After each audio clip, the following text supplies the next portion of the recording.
coaches. But have we ever thought about what they go through every single day? Preparing for the game, practicing, meeting after meeting, moving from one hotel to the other, one flight to the other, and then game day pressure. The fans are screaming. If you didn't score that goal, they're going to be on your case. How do athletes deal with pressure? We get into the psychological side of being an athlete, the different pressures that they endure on a daily basis, and we unpack that with a psychologist. And then we have a conversation about the International Museum Week, which will be taking place later this month at Freedom Park. And then in Kenya, a shoe distributor or an entrepreneur, he went to Istanbul in Turkey, and he found a quality of shoes that he's never seen before. And he asked himself, why can't we in Kenya have the same shoe? Then he realized, the middlemen that are involved in that process of getting it from the shoemaker to the end consumer is quite an expensive one. So he decided that he's going to be the middleman to cut down on all those costs, and that Kenyans can have quality shoes in Kenya. Those are the conversations we'll be having this afternoon. And as you let me know where you're listening to us from this afternoon on our WhatsApp line, +27 63 406 9126, also answer this question. How did you save your child on your phone? Do you save them as my baby? Or do you save them as the actual name and surname, government name and surname? How do you save your children's name on your phone? I'd love to hear from you. It's now 11 minutes past 1 p.m. Central African Time. Welcome to The Upside. Je, una jambo lolote akilini mwako? Je, una shauku kuhusu masuala muhimu? Na je, una maoni ambayo unataka yasikike? Kweli, hili jukwaa ni la kwako. Piga simu au tuandikie kwenda WhatsApp namba alama ya kujumulisha 2760552594 na tutakupigia simu. Mtangazaji wa habari zetu za Afrika Kusini mjini Johannesburg. Hivyo unaweza kuwa mshirika kwenye matangazo yetu. Sio mazungumzo tu, ni fursa yako ya kuchangia maoni yako na kushirikiana na jumuiya ya wasikilizaji wanaotamani mtazamo wako. Tufuate kwenye mitandao ya kijamii. Tembelea tovuti yetu www.channelafrica.co.za na uwe tayari kushiriki na kuchangia maoni yako kwenye Channel Africa. Channel Africa, mtazamo wa Kiafrika. Africa, voici Abedi. Oui, c'est moi. Abedi est un passionné de musique dans l'âme. Il a un goût pour toutes sortes de musique et passe ses journées à écouter Channel Africa. J'aime beaucoup la musique africaine. Ok. Devinez quoi? Channel Africa veut aider Abedi et les mélomanes du monde entier à découvrir encore plus de musique incroyable. C'est pourquoi Channel Africa appelle les artistes africains à soumettre leur musique. Chers artistes, n'oubliez pas de nous fournir toutes vos informations pertinentes à l'email adresse musique@channelafrica.co.za. Les soumissions sont votre chance d'être entendues, mais elles ne garantissent pas une playlist. Toutes les soumissions seront soigneusement examinées pour voir si elles répondent aux exigences de notre station. Channel Africa, la perspective africaine.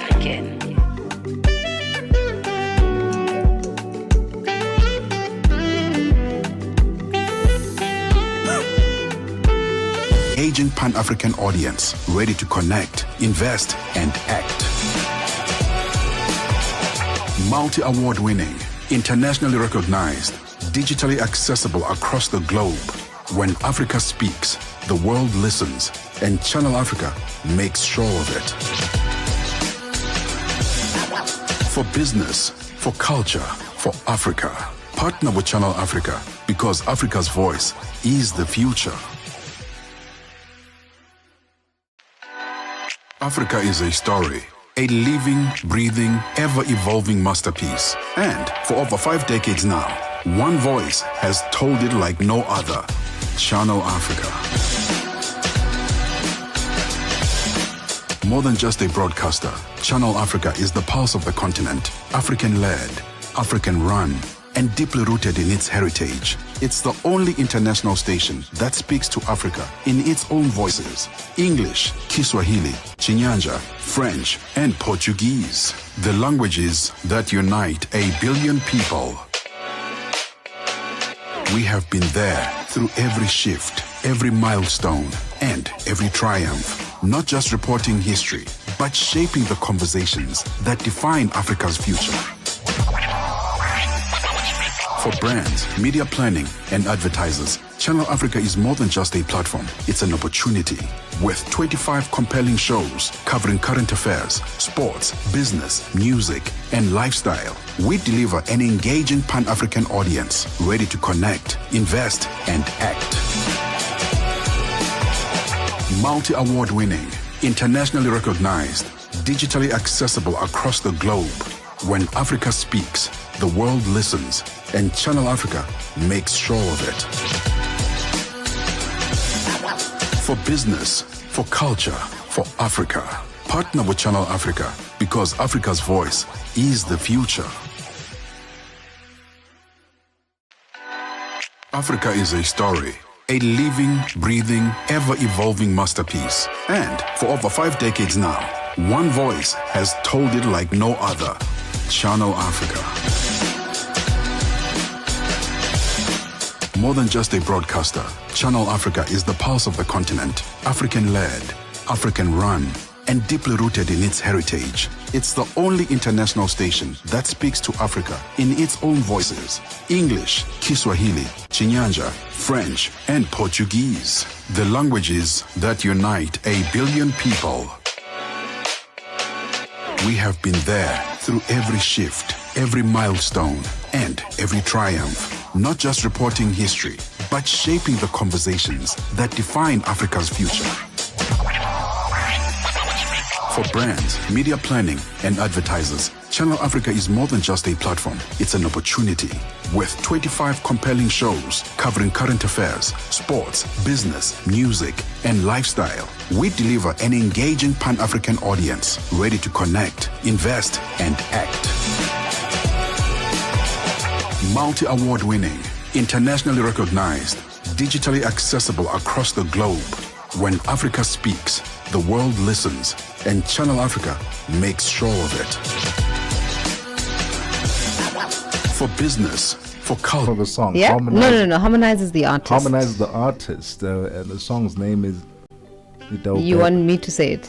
Nitao Yeah, I don't mind Nitao Beba. Nitao Beba. Yeah. What's wrong with Nitao No, I Beba? just wanted to make sure that I heard it properly there. I thought you were being facetious No, there. of course not. 16 minutes after 1 p.m. Central African time. Welcome back to The Upside. If you've just joined us, we are live on DSTV 802 or stream us on www.channelafrica.co.za or on social media where you can see our lovely faces and studio at Channel Africa 1 on X, Instagram, TikTok, YouTube, and at Channel Africa on Facebook. Use the hashtag The Upside. I asked a question earlier to our lovely listeners.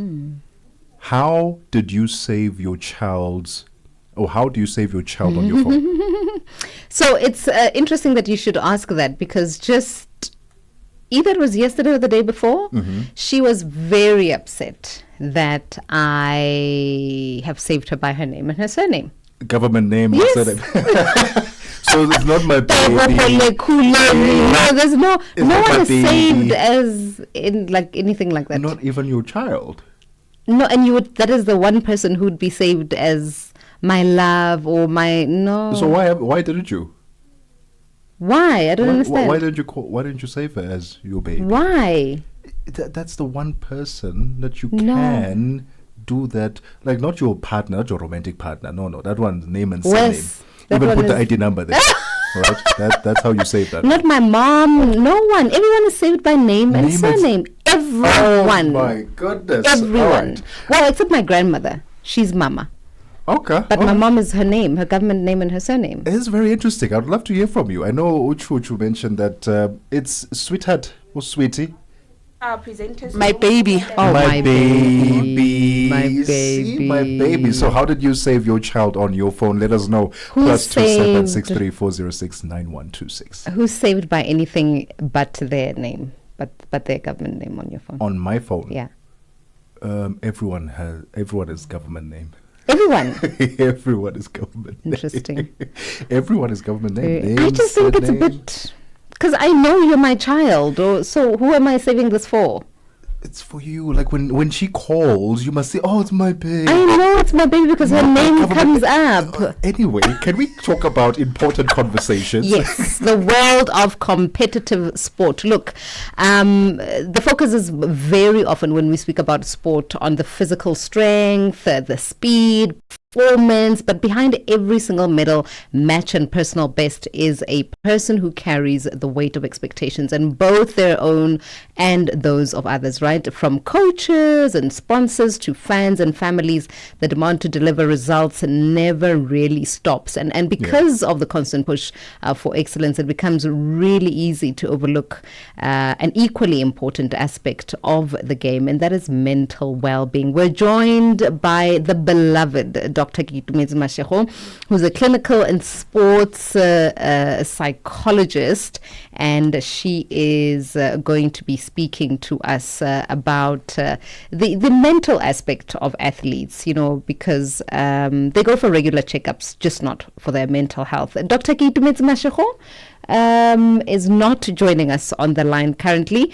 We are going to be speaking to Banyana coach instead, but let's take a quick break.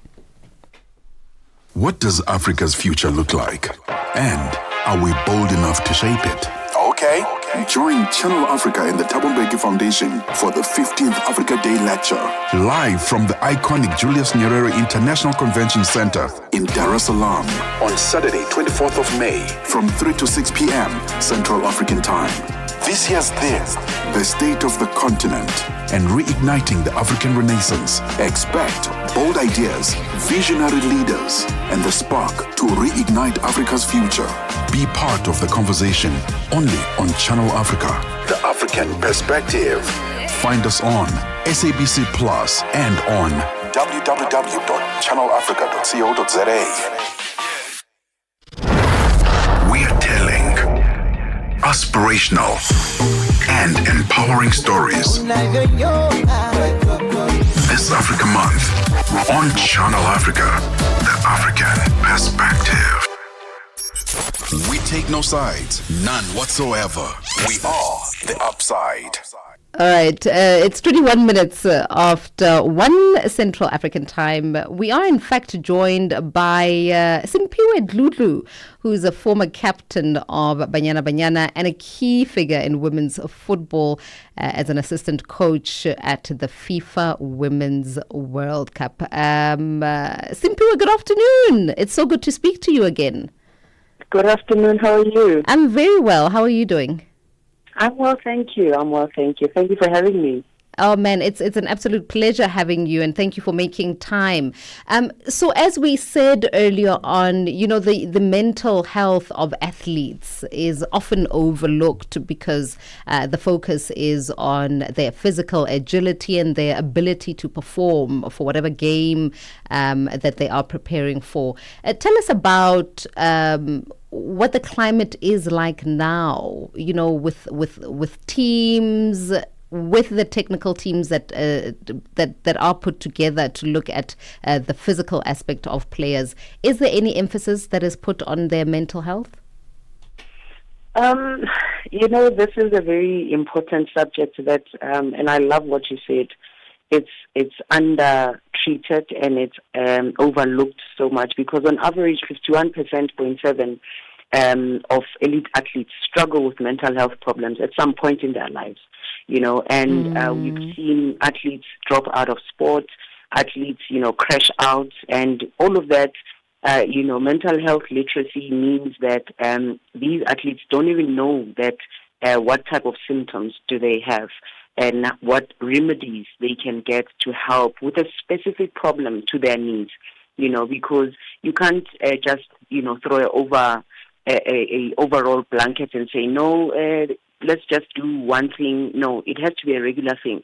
Same way as you have a skilled coach, a mental health coach is equally important Because if you don't have these structures in place, you are reducing the quality of life of the athletes, and performance. You are increasing risk of injury, and there's a stigma also to it, because the athletes think that there'll be reduced opportunities for them if they speak up, that they have mental health needs.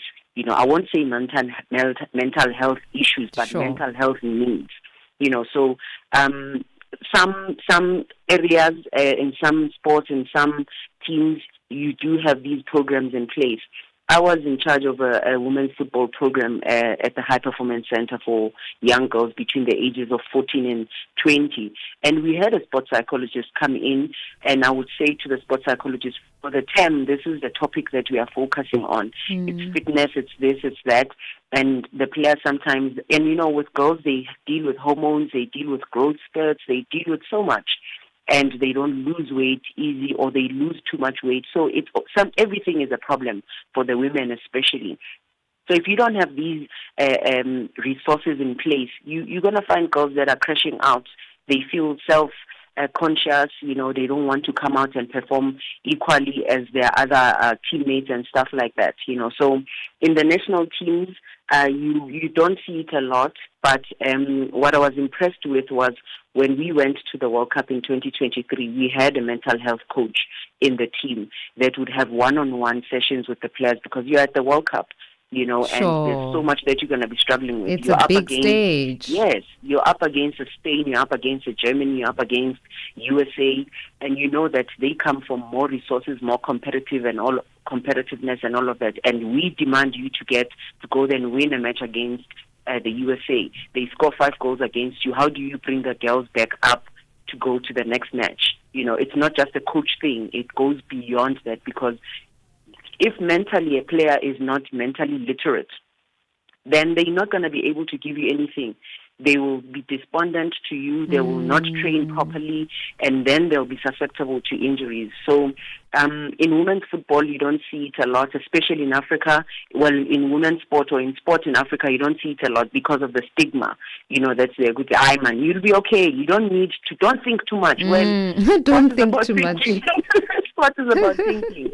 Also, it's the exposure of the coaches. If I'm a coach and I don't know that there's mental health issues that are underlying, and how do you spot them? How do you see them? How do you help the players?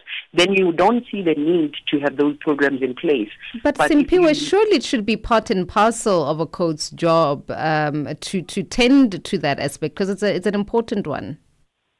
It should be a part of that, but it is overlooked drastically. Like, it is overlooked and it is undertreated. Believe me when I tell you this, because a coach will come in and say, I need to be tough to work on their mental strength. But it's not it. So it's the knowledge also that the coach needs to know and have. The higher you get qualified, you go to these courses and you get exposed. You get to know that mental health is also a syllabus that must be part of your coaching courses. It's not just about the technique, the skills, the tactics, scouting and all of that.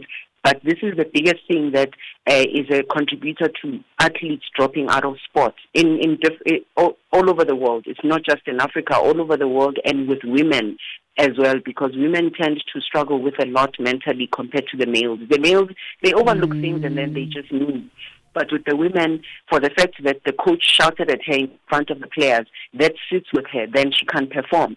But as a coach, you need to be able to say, if there's a sports psychologist that doesn't sit in the office, they need to be on the field and see that, coach, no, this morning I realized these players, their mood swings, how they were greeting, how they were engaging, so you need to be cognizant of those things.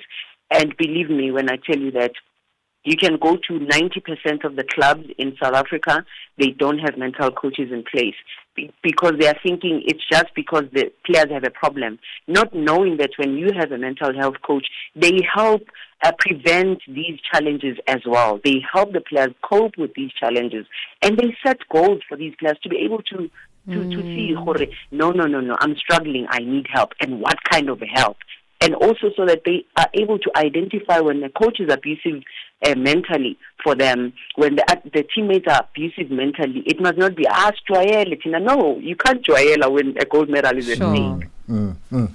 Simpiwe, for the athletes that are currently performing at high levels and they've got pressures every single day, they are flying from one country to another, one town to another, or hotel to another. How do they go about getting that message across? If those structures are not in place right now, if there is no psychologist within the structure, who do they contact? Who do they reach out to?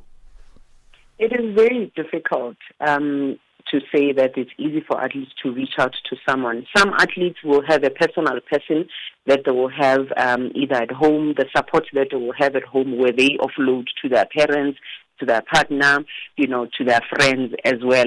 But that is not constructive for them because the friend will always say, no, it's going to be okay, keep pushing and all of that, whereas the player is burning out. So that's why we see an influx of results. Sometimes they are performing, sometimes they are not performing, and it's hard. And that's why you'll also hear players saying, mentally, emotionally, I'm done, I'm depleted, because they don't have that go-to place, that go-to person. But mostly with individual sports, you get to see more resources and systems put in place because it's more of a personal thing, it's a day-to-day. But with team sports, it's hardly there a lot because now you are just capping on top to say as long as we've done this and we've ticked the box, and that is a challenge. And I'll be straightforward with you, mostly in black communities, underprivileged communities, with athletes that are performing at the highest level but come from backgrounds where that is not so much of an important thing. It is a challenge for them and it is a killer to consistent performance. Imagine if a caster does not have a mental health coach, how does she survive? With the challenges that she would face, and she's expected to deliver. So those are most of the things that are very, very, very challenging. I look at myself now and I say, if only there was a consistent mental coach in my growing up days, playing for Banyana and all of that, a lot of us would have survived, but a lot of us have got so much scars from coaches that came in and they abused us, verbally, emotionally, mentally, and you get to sit and say, actually, this was so much abuse that we took because we wanted to be in the team, we wanted to play. Oh, Simpiwe, unfortunately, we have run out of time, but thank you so much for shining a light on this very important topic. And we certainly hope that the athletes are listening in and that they seek the help that they need, and also that the coaches and the managing bodies are able to put those structures in place. But thank you so much for your insights this afternoon. Thank you for having me. Simpiwe Lekhuleni, former captain of Banyana and a key figure in women's football as an assistant coach at the FIFA Women's World Cup. It's 31 minutes after 1 p.m. Central African time. Musibudi Makura has your latest in sport. Sports on Channel Africa. The African perspective. Tebogo, thank you. We'll start here. Morocco's national under-20 men's head coach Mohamed Obi says his team will show respect when they face off with the host side Egypt in the semi-finals of the Total Energies under-20 tournament. This encounter at the Cairo June 30 Stadium tonight will be a rematch of the 2024 under-20 AFCON qualifier, which Morocco won by 2-1. Egypt booked their semi-final place. This after a thrilling penalty shootout win over Ghana in the quarterfinals, coming from 2 goals down to draw 2-2 before edging the Black Satellites 5-4 in penalties. Morocco, meanwhile, needed extra time as well as a stroke of luck, an own goal by Sierra Leone's Amara Keita in the 115th minute to progress following a narrow 1-0 victory. We'll stay with the under-20 tournament. Nigeria's national football team legend Daniel Amogaji has been praising the performance from the South African youth team Amajita during this tournament in Egypt. Amajita face off with their nemesis, the Flying Eagles of Nigeria, in the semi-finals of the tournament at the Suez Canal Stadium in the city of Ismailia also tonight. The Flying Eagles, who are aiming for a record-extending 10th final appearance, will need to be at their best to overcome a South African side unbeaten in their last 4 matches. Amagachi, who is part of the CAF Technical Study Group at the Games, speaks highly of the South African Amajita side. I think South Africa has a philosophy. I think in that region that they've been doing well. The movement of the players, the fitness of the players, the quick passes, that's something that you love to watch when you watch the South African, and they have, showcased it. From the first game where they played, it's a game that for me I thought they shouldn't lose, but they lost. But the bounce back. Further field now, Manchester United manager Ruben Amorim says he has no intention of walking out on the club in an immediate aftermath of Sunday's Premier League defeat by West Ham United. Amorim said if he could not sort the club's problems out heading into the next season, United should find someone who could. Now that was, or rather has been interpreted as the former Sporting boss beginning to realize he has taken on a job that might be beyond him. However, in a UEFA briefing at Old Trafford arranged to the preview of the Europa League final against Tottenham Hotspur 21st of March, he said that was not the case. While Amorim has guided United to a European final for only the third time since 2011, his side has been terrible in the Premier League this season. They go into the penultimate round of fixtures lying in 16th position on the log and heading to their worst ever finish since the 1973-1974 relegation campaign. United have won 4 league games in 2025 alone, 3 of which were against the teams that have since been relegated. Their only league victory since winning at Fulham on the 26th of January was against Ipswich Town as well as Leicester City. Back home now, former Springbok as well as Bulls back Cornel Hendricks has passed away at the age of 37. It has been reported that the former fly halfer suffered a suspected heart attack on Wednesday evening. Hendricks began his career at Boland Cavaliers and represented the Cheetahs as well as the Bulls, with this final match coming against Northampton Saints in the Champions Cup quarterfinals just last year. Hendricks started his career at Boland, spending about 4 years at the club before spending 2 years with the South African Sevens outfit. In 2014, he signed for the Cheetahs, with his form leading to the Springboks call-up, making his debut against Wales in the mid-year tests. Hendricks would then earn 12 caps for the national team between 2014 and 2015. He then signed for the Stormers on a 2-year contract in 2016, but soon afterwards he was diagnosed with a serious heart condition and was told that his rugby career was over. And finally, Team South Africa's medal-winning relay athletes have touched down at the OR Tambo International Airport and did so yesterday in Johannesburg. The team topped the medals table at the World Athletics Relay Championships in China just last week. They won 2 gold as well as 1 bronze across 4 events and were also voted the best relay team at that tournament. Athletics South Africa President James Moloi says they will continue to support the team. Like I said to you last time, I said that the athletes told us what they want. They told us they want the games, they want this, that they want that. We're going to support them. We're going to support them after what they're telling us, what they're telling us to do. And then we're there for our athletes, like I said. If you're a leader, you're the leader to listen to the athletes, you work for yourselves. So that's what we're going to do as leaders. We're going to support the athletes when they win. And that's a wrap of your sports news this hour. For any sports stories you'd like to share with us, please send us an email to newsroom@channelafrica.co.za or call us on +27 11714 4459. For Channel Africa Sport, I am Musibudi Makure. Sports on Channel Africa. The African perspective. What does Africa's future look like? And are we bold enough to shape it? Okay. Join Channel Africa and the Thabo Mbeki Foundation for the 15th Africa Day Lecture. Live from the iconic Julius Nyerere International Convention Center in Dar es Salaam on Saturday, 24th of May from 3 to 6 p.m. Central African Time. This year's theme, the state of the continent and reigniting the African Renaissance. Expect bold ideas, visionary leaders, and the spark to reignite Africa's future. Be part of the conversation only on Channel Africa. The African Perspective.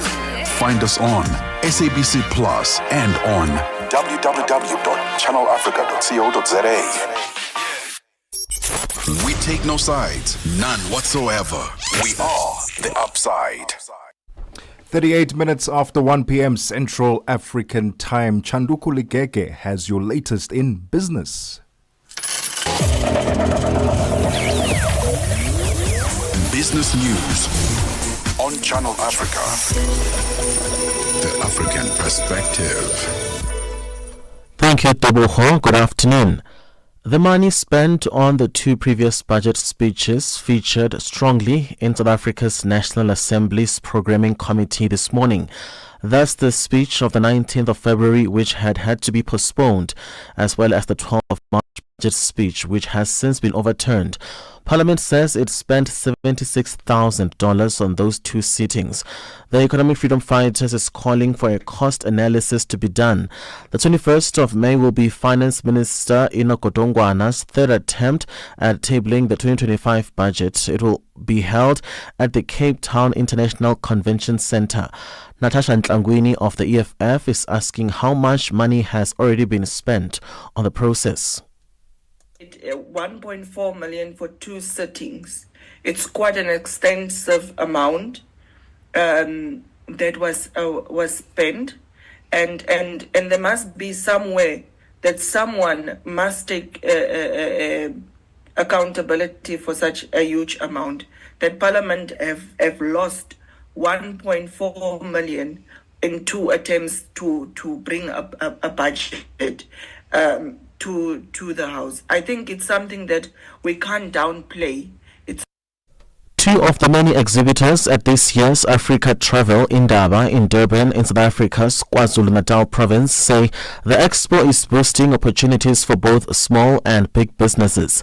The Indaba, which is the largest tourism expo on the continent, will end today. 1,300 exhibitors had the opportunity to interact with 1,200 buyers from 55 countries worldwide. This year's Indaba saw more African countries, including Burkina Faso and Chad, taking part for the first time. Colin Thaver is from the Southern Africa 360 and Mbali Makwakwa from Dube Safaris and Entertainment. It's really been an awesome show. Lots of new buyers, really great energy from the suppliers that we've met and we've been speaking to. And overall, I think we've learned a lot by taking out new product that we can sell to our customers, as well as meeting new buyers that we can sell to as well. In my view, I think tourism for this year, it was not exciting like the previous one. But I understand with the situation of the economy that we are in the whole country. Malawi's $175 million loan program from the International Monetary Fund has been terminated after no review was completed over an 18-month period. The donor-dependent country only received an initial disbursement of $35 million under the 4-year extended credit facility approved in November 2023. The IMF said the program was not able to restore macroeconomic stability. U.S. retailers, including Walmart and several clothing brands, are racing to secure China-made merchandise for the busy summer shopping season starting in late May, after Washington and Beijing agreed to temporarily slash tariffs. According to Portless, a logistics company which helps U.S. e-commerce brands import goods from China via air, the agreement to lower U.S. tariffs on shipments from China to 30% from 145% for the next 3 months prompted a restart in orders and shipments for sundresses, bathing suits, clogs and sunscreens from Chinese factories. Chinese cobalt smelters have ample supplies of the battery-making material despite the export ban imposed by the world's top producer, the Democratic Republic of Congo, in late February. General Manager at Shanghai Metals Market Shelley Wang says downstream users in China, the top consumer for the metal, have intermediate product stocks that will last between 2 weeks and 6 months. Wang says large-scale users in China are with 6 months of stock, though small-scale companies with half a month stocks will have to buy from the spot market at higher prices. Let's have a look at financial indicators this afternoon. $1 in Nigeria is 1,000 naira 600, Botswana 13 pula 46, Kenya the dollar is at 128 shilling 305, Zambia 26 kwacha 48. BRICS countries, $1 in Brazil is at 5 real 64, Russia 80 rubles 40, India 85 rupee 8, China 7 yuan 20. South Africa $1 is at 18 rand 30. $1 is 75 pence to the British pound, 89 to the euro. Commodities: gold is at $3,153, platinum at $980 per ounce. The price of Brent crude oil $64.49 a barrel. That is all for now. For any business stories you'd like to share with us, please write us an email at newsroom@channelafrica.co.za, or you can call us on +27 11714 4459. For Channel Africa Business, I am Chanduko Ligege. Business news on Channel Africa. The African perspective. We take no sides, none whatsoever. We are the upside. 16 minutes before 2 p.m. Central African Time. Welcome to the Upside with Nompumelelo Ngubeni and Tebogo Lekhuleni. I asked earlier, how did you save your child on your phone? By their government name, or did you give them a pet name? My baby, my firstborn, my bundle of joy. Let us know. +27 63 406 9126. Well, in this 15 minutes or so, we still carry on with the conversation about mental health, especially athletes. We absolutely do. And we're going to be speaking about it from the psychological perspective, right? We spoke to Coach and Simpiwe about, I suppose, the technical aspect, why it is that within the sporting fraternity, it isn't prioritized. Yeah.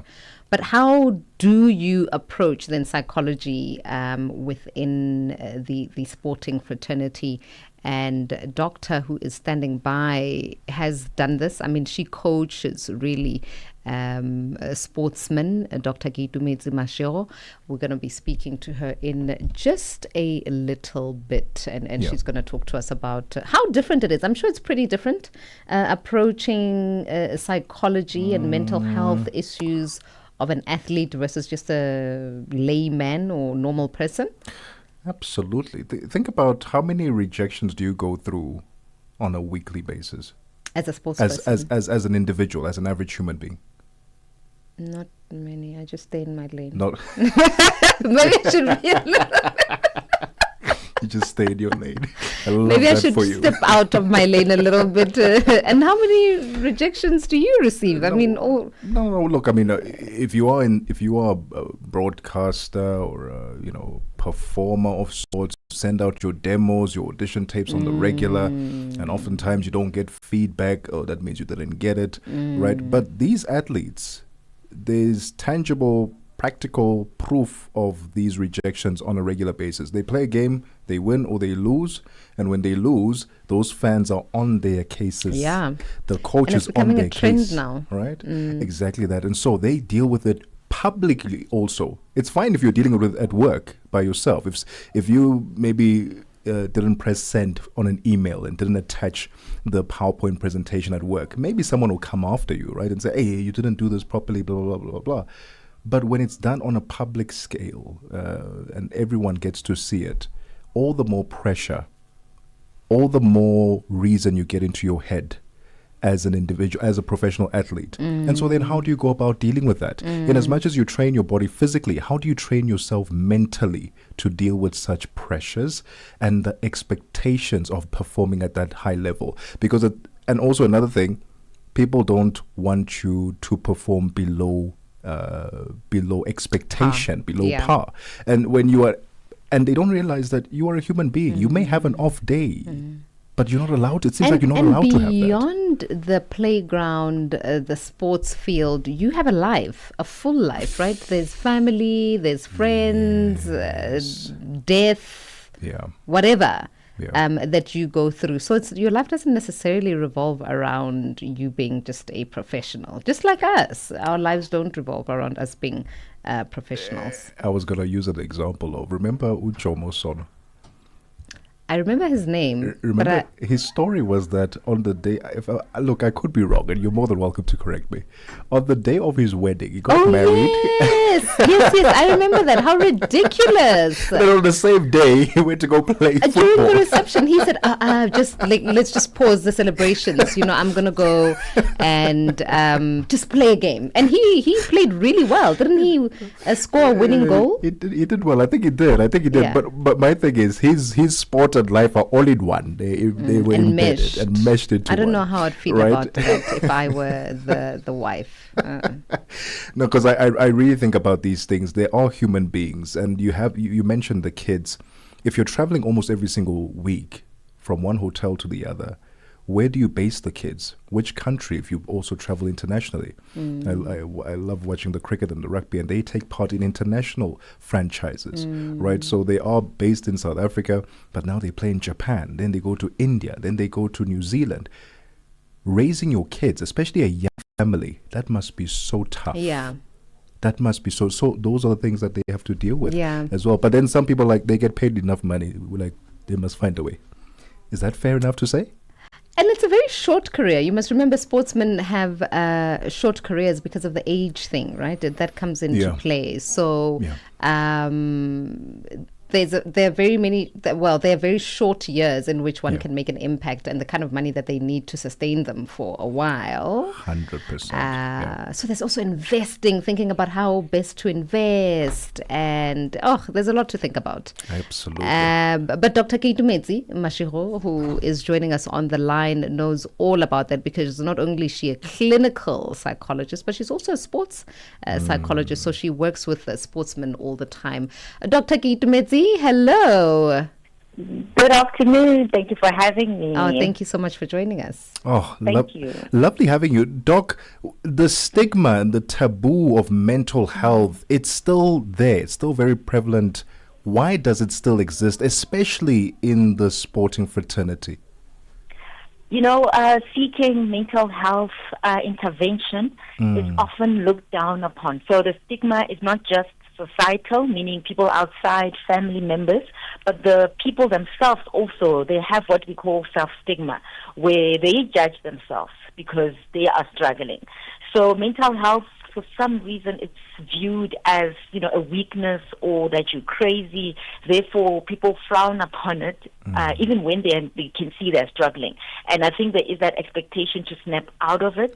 And of course, we still have a lot of work to do to promote that. Just like someone struggles with cancer, someone can struggle with mental health challenges. But for some, it's not equated the same to physical challenges, even in 2025.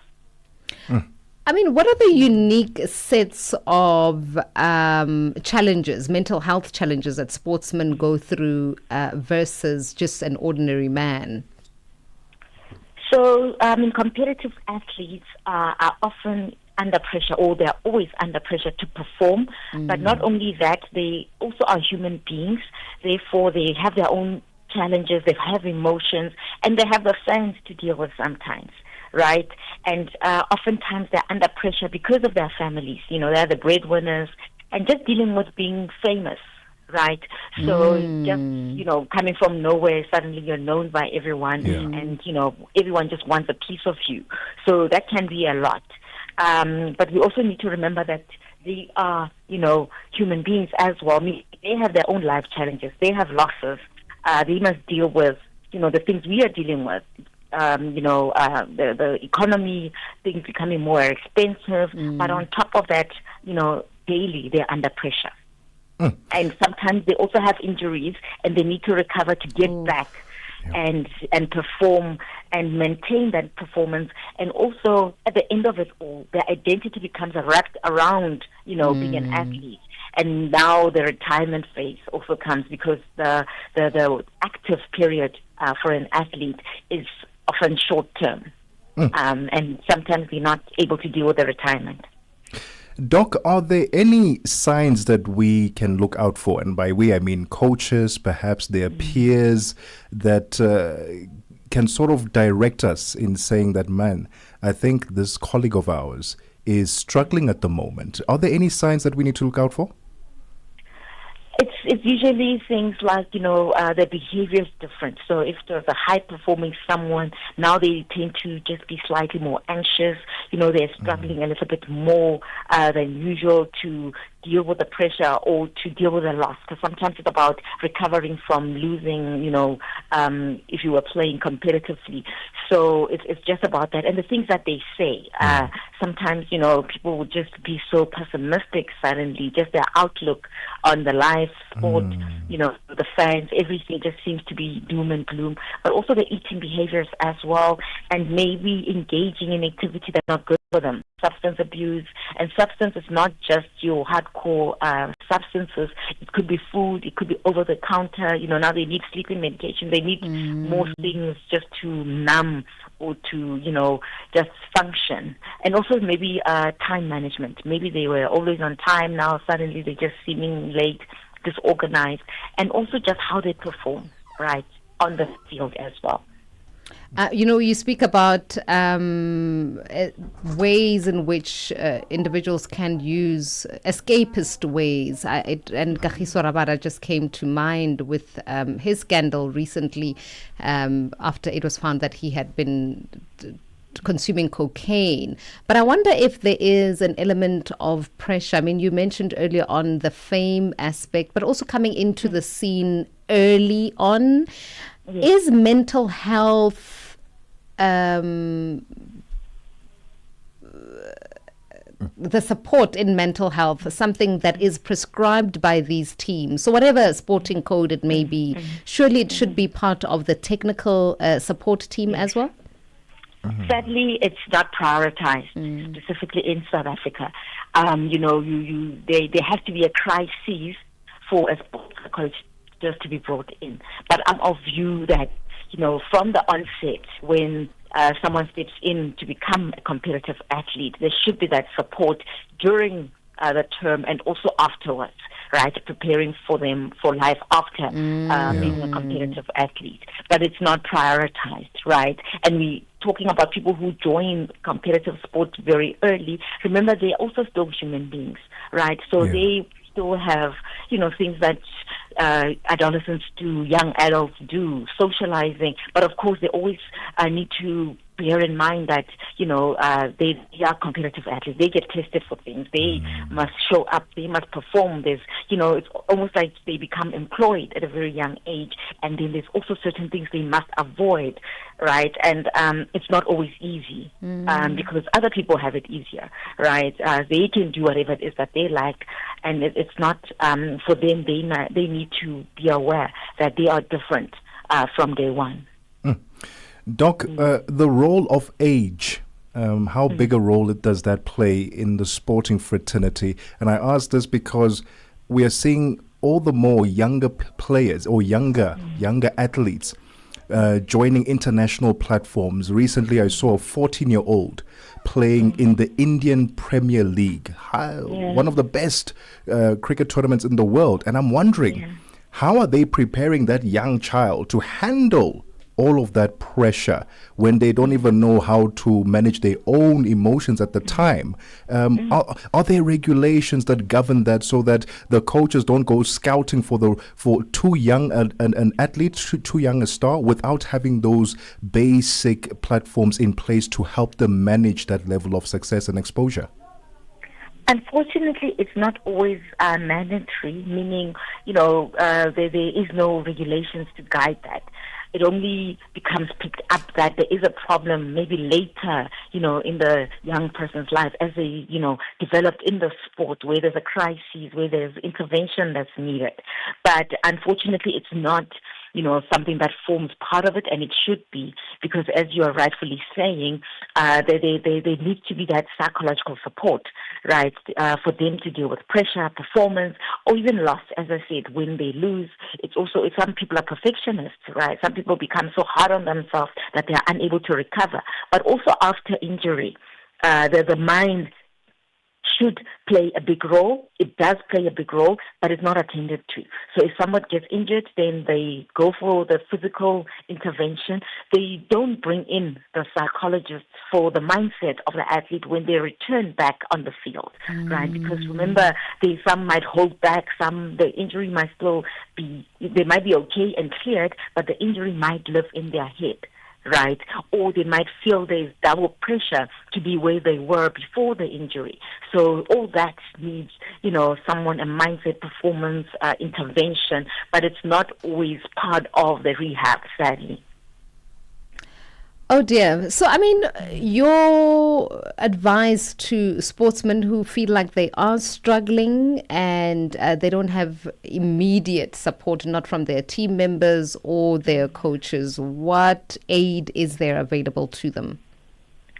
They must know that mental health challenges or struggles or, whatever it is that they're going through is part of the human experience, meaning they are not flawed, it's not a weakness, and they're not crazy, right? We're all human beings. And it's okay to, say to their coaches that they're not doing well, they would like intervention. And in some sporting codes, unfortunately, it's not funding is an issue or accessibility, right? But there are, psychologists out there. You can, for yourself, if the team or the coach is not, having the resources available to you, you can do it for yourself to ensure that you survive, you thrive in spite of what's happening around you, and you get that support, because the mind will carry you when the body struggles, right? And the mind is really, there's power in the mind, and we really need to ensure that we do the work within so that, we can become the best versions of ourselves, because you're holistic. You are more than the sport. So it's important to understand that you're a holistic human being, and please do the work to ensure that you're okay. Doc, thank you so much for your time, for your insights, and for shining a light on this topic that is very important. We enjoy sport, but we also have to understand the mental well-being of the athletes that we support. But thank you so much for your time this afternoon. Thank you very much. The voice there, ladies and gentlemen, of Dr. Kitumetse Mashego, clinical and sports psychologist. How important was that conversation? We consume sport every single day, and we don't think about that at all. I certainly don't. Personally, even me. But thank you so much for that conversation. It's 2 p.m. Central African time. Onele has your latest in news. SABC News. The African perspective. Well, thank you, Tebogo. Looking at your top stories, paramilitary fighters appear to have opened a new phase in Sudan's civil war, and Ukraine's foreign ministry calls for increased pressure on Moscow. Your latest news. Greetings to our listeners.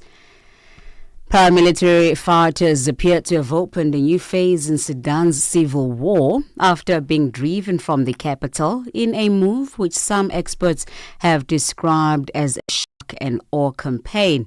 Just weeks after the army celebrated the recapture of Khartoum, the Rapid Support Forces launched a series of unprecedented drone strikes in Port Sudan in the east of the country.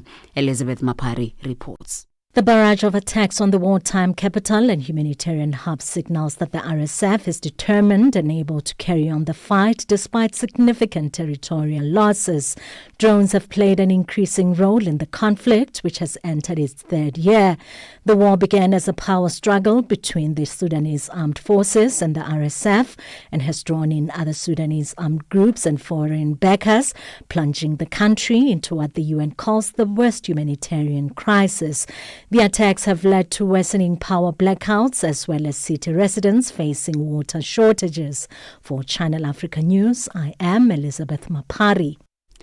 South Sudan Foreign Affairs Ministry has described as false and malicious reports that President Salva Kiir has died. It has assured the citizens and the international community that Kiir is in good health. The ministry also says the South Sudan leader is continuing with his presidential duties. Khumalo reports. The South Sudan Ministry of Foreign Affairs and International Cooperation has condemned in the strongest terms this deliberate spread of misinformation aimed at creating unnecessary panic, confusion and instability in Juba. It says such fake news only serves the interest of those who wish to undermine the country's sovereignty and progress. The ministry adds that such rumors are baseless and irresponsible. Meanwhile, the UN Security Council has extended the mandates of the UN mission in South Sudan as the tension rises in the world's youngest nation.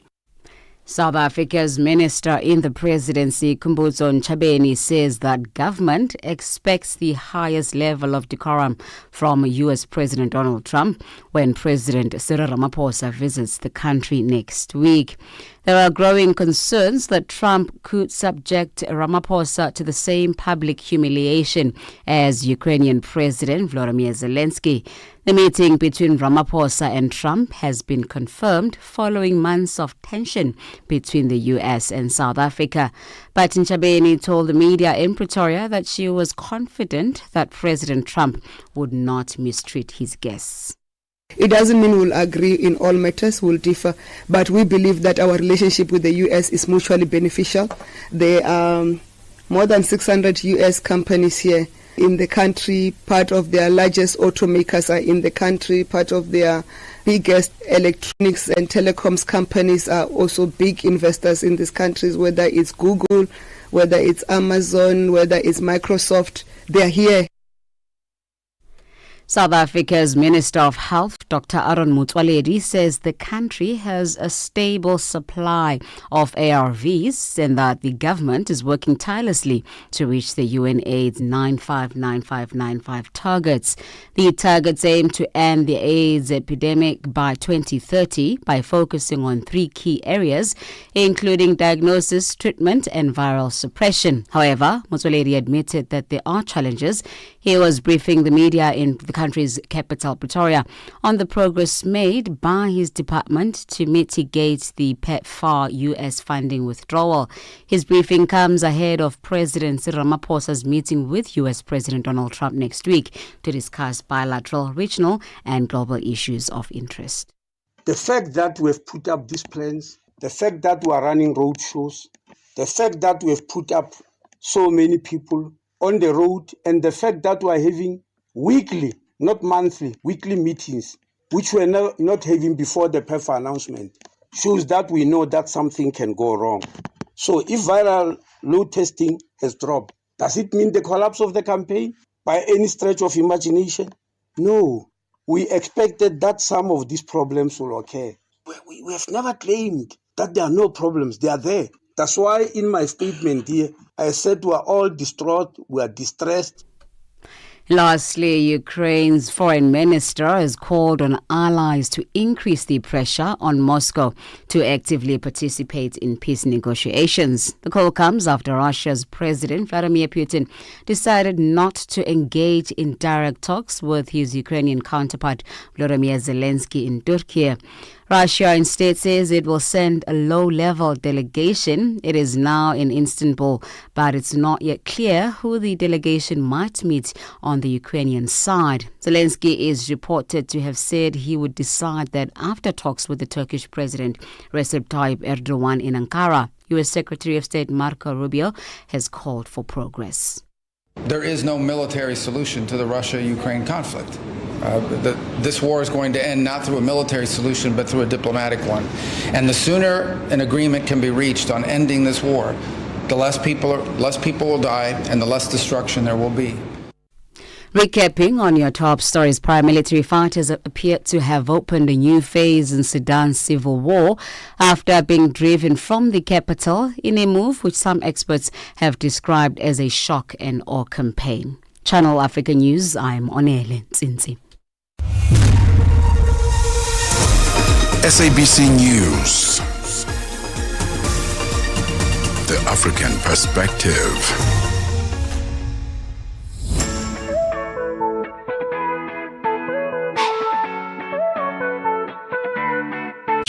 For Africa. Partner with Channel Africa because Africa's voice is the future. Africa is a story, a living, breathing, ever-evolving masterpiece. And for over 5 decades now, one voice has told it like no other. Channel Africa. More than just a broadcaster, Channel Africa is the pulse of the continent. African-led, African-run, and deeply rooted in its heritage. It's the only international station that speaks to Africa in its own voices: English, Kiswahili, Chinyanja, French, and Portuguese. The languages that unite 1 billion people. We have been there through every shift, every milestone, and every triumph. Not just reporting history, but shaping the conversations that define Africa's future. For brands, media planning, and advertisers, Channel Africa is more than just a platform. It's an opportunity. With 25 compelling shows covering current affairs, sports, business, music, and lifestyle, we deliver an engaging Pan-African audience ready to connect, invest, and act. Multi-award winning, internationally recognized, digitally accessible across the globe. When Africa speaks, the world listens, and Channel Africa makes sure of it. For business, for culture, for Africa, partner with Channel Africa, because Africa's voice is the future. Africa is a story, a living, breathing, ever-evolving masterpiece. And for over 5 decades now, one voice has told it like no other. Channel Africa. More than just a broadcaster, Channel Africa is the pulse of the continent. African-led, African-run, and deeply rooted in its heritage. It's the only international station that speaks to Africa in its own voices: English, Kiswahili, Chinyanja, French. But I'm like, no, there are ways, guys. If there are ways without having to go through sensitive information to identify who the phone belongs to. If you were to pick up a phone and you had access to it, it didn't have a code, where's the first place you'd go to identify who it belongs to? Immediately going to the gallery. Gallery. 100%. Because you would have taken selfies, and then I can see who exactly 100%. Or there'd be someone that I know. There'd be pictures of you. Of course. Yeah. No, people go into WhatsApp and banking. To do what then? How are you going to identify? What are you doing there? What are you going to find there? Now you're just being nosy. Absolutely. All in the name of I wanted to identify. How are you going to see from a conversation? Anything from exactly. From a conversation with a partner who the person is. Because all you're going to see is really sensitive information. These are people who just want drama, don't they? They just want drama. I'm so irritated with, firstly, myself for losing my phone. But now there's going to be a code on here. Best believe. Do especially if there's a banking app. Then no, don't just leave it like that. It's That's not the very banking unsafe. app that I'm worried about. Money's money. Oh, it's everything else, other stuff. else, It's the everything other. else. Okay. Anyway, let us know where you're streaming us from anywhere around the world. +27 +2763406 9126 is the WhatsApp line. Our conversation in this hour has to do with International Museum Week. Yeah. Did you know there was such a week? Yes, I have a friend who's into museums, so he. When last did you go to a museum? When would that be? 2023? Oh my, that's a long time. I don't know. No, it isn't. That's a long for time a ago. museum. Who still goes? When was the last time you went to? I was about to say I don't even know. If I've ever been to a Exactly. So museum. 2023 isn't a long time ago, and it's only because he was in town and he wanted to check out a specific museum. Even when I travel outside of the country, well, no, that's not true.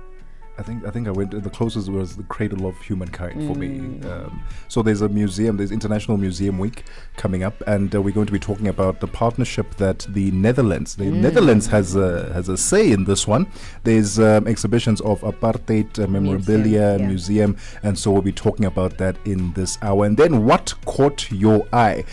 In addition to that, what caught your eye, please let us know, how do you save your child on your phone? +27 63406 9126. Welcome to The Upside. Mornings made better with Peter and Asanda on Rise and Shine. I want the Africa that makes every single African proud of the continent and have hope. And there's so much stuff that's going on that's positive. And if we can just lock into that, Namaganjani, everyone is going to get there. Where are we going? Where are we trying to get to? The idea of working together, which is why I'm excited about this new voice. And the new voice is me, Asanda Peta, broadcast journalist with about 15 years of experience on the radio space. Welcome, Asanda. I've been waiting for you for a long time. Were you waiting for me? I was. Really? Yeah, because for 3 months I was on my own. So be sure to tune in right here on Channel Africa Mondays to Fridays from 6 till 9 a.m. Central African Time. If you want to know about your continent, this is the best place to start your day. Rise and Shine on Channel Africa. The Upside, taking the African perspective to fresh levels.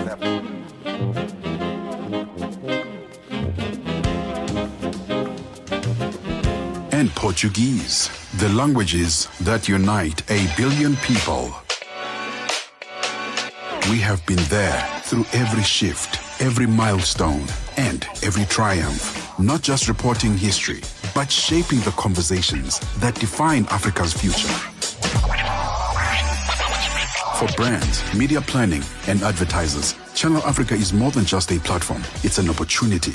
With 25 compelling shows covering current affairs, sports, business, music, and lifestyle, we deliver an engaging Pan-African audience ready to connect, invest, and act. Multi-award winning, internationally recognized, digitally accessible across the globe. When Africa speaks, the world listens, and Channel Africa makes sure of it. For business, for culture, for Africa, partner with Channel Africa because Africa's voice is the future.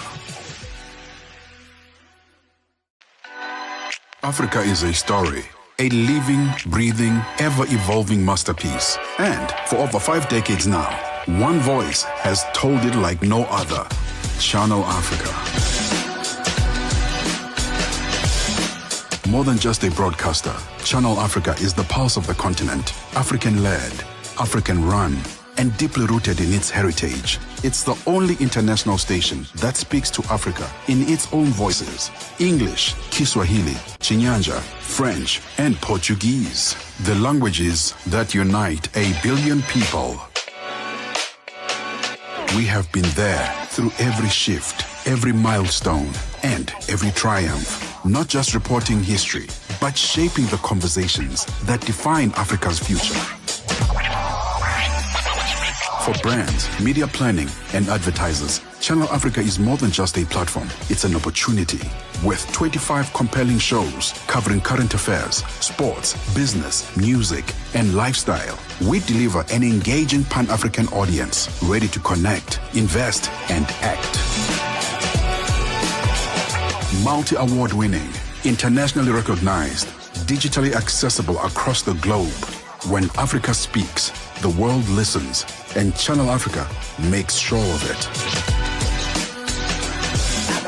For business, for culture, for Africa, partner with Channel Africa because Africa's voice is the future.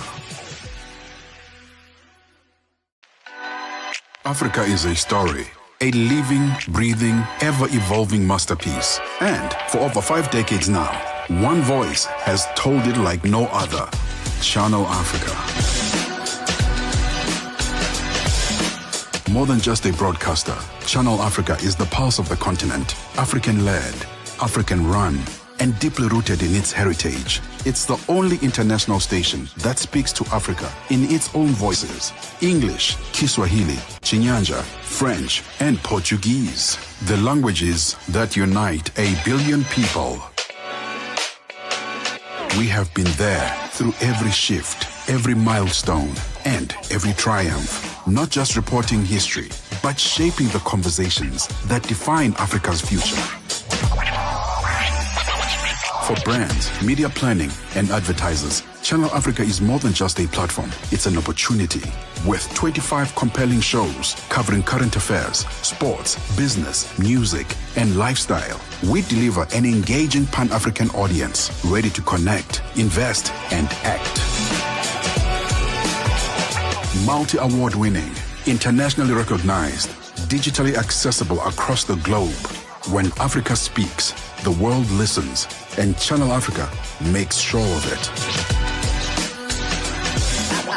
For business, for culture, for Africa. Partner with Channel Africa because Africa's voice is the future. Africa is a story, a living, breathing, ever-evolving masterpiece. And for over 5 decades now, one voice has told it like no other. Channel Africa. More than just a broadcaster, Channel Africa is the pulse of the continent, African-led, African-run, and deeply rooted in its heritage. It's the only international station that speaks to Africa in its own voices: English, Kiswahili, Chinyanja, French, and Portuguese. The languages that unite 1 billion people. We have been there through every shift, every milestone, and every triumph. Not just reporting history, but shaping the conversations that define Africa's future. For brands, media planning, and advertisers, Channel Africa is more than just a platform. It's an opportunity. And that is Manu Dibango and King Sunny Ade with High Life there. That one bringing us to 18 minutes after 2 Central African time. It is the second hour of the show, and we get into another important conversation reflecting on museums. I mean, when last were you at a museum? I suppose it's an important week then to be honing in on museums, yeah? Yes, because from the 18th until the 25th of May, it's considered the Museum Week. And this season, history meets humanity at Freedom Park. Beyond Borders is a powerful new exhibition that honors the global voices who stood in solidarity with South Africa's anti-apartheid struggle. From rare records to resistance posters and spoken word tributes, it's a moving reminder that freedom was never just a local fight. It was a global movement. We're joined on the line by Jessica Glendening from the Embassy of the Netherlands to unpack the power of international solidarity. Jessica, thank you so much for your time and welcome to The Upside.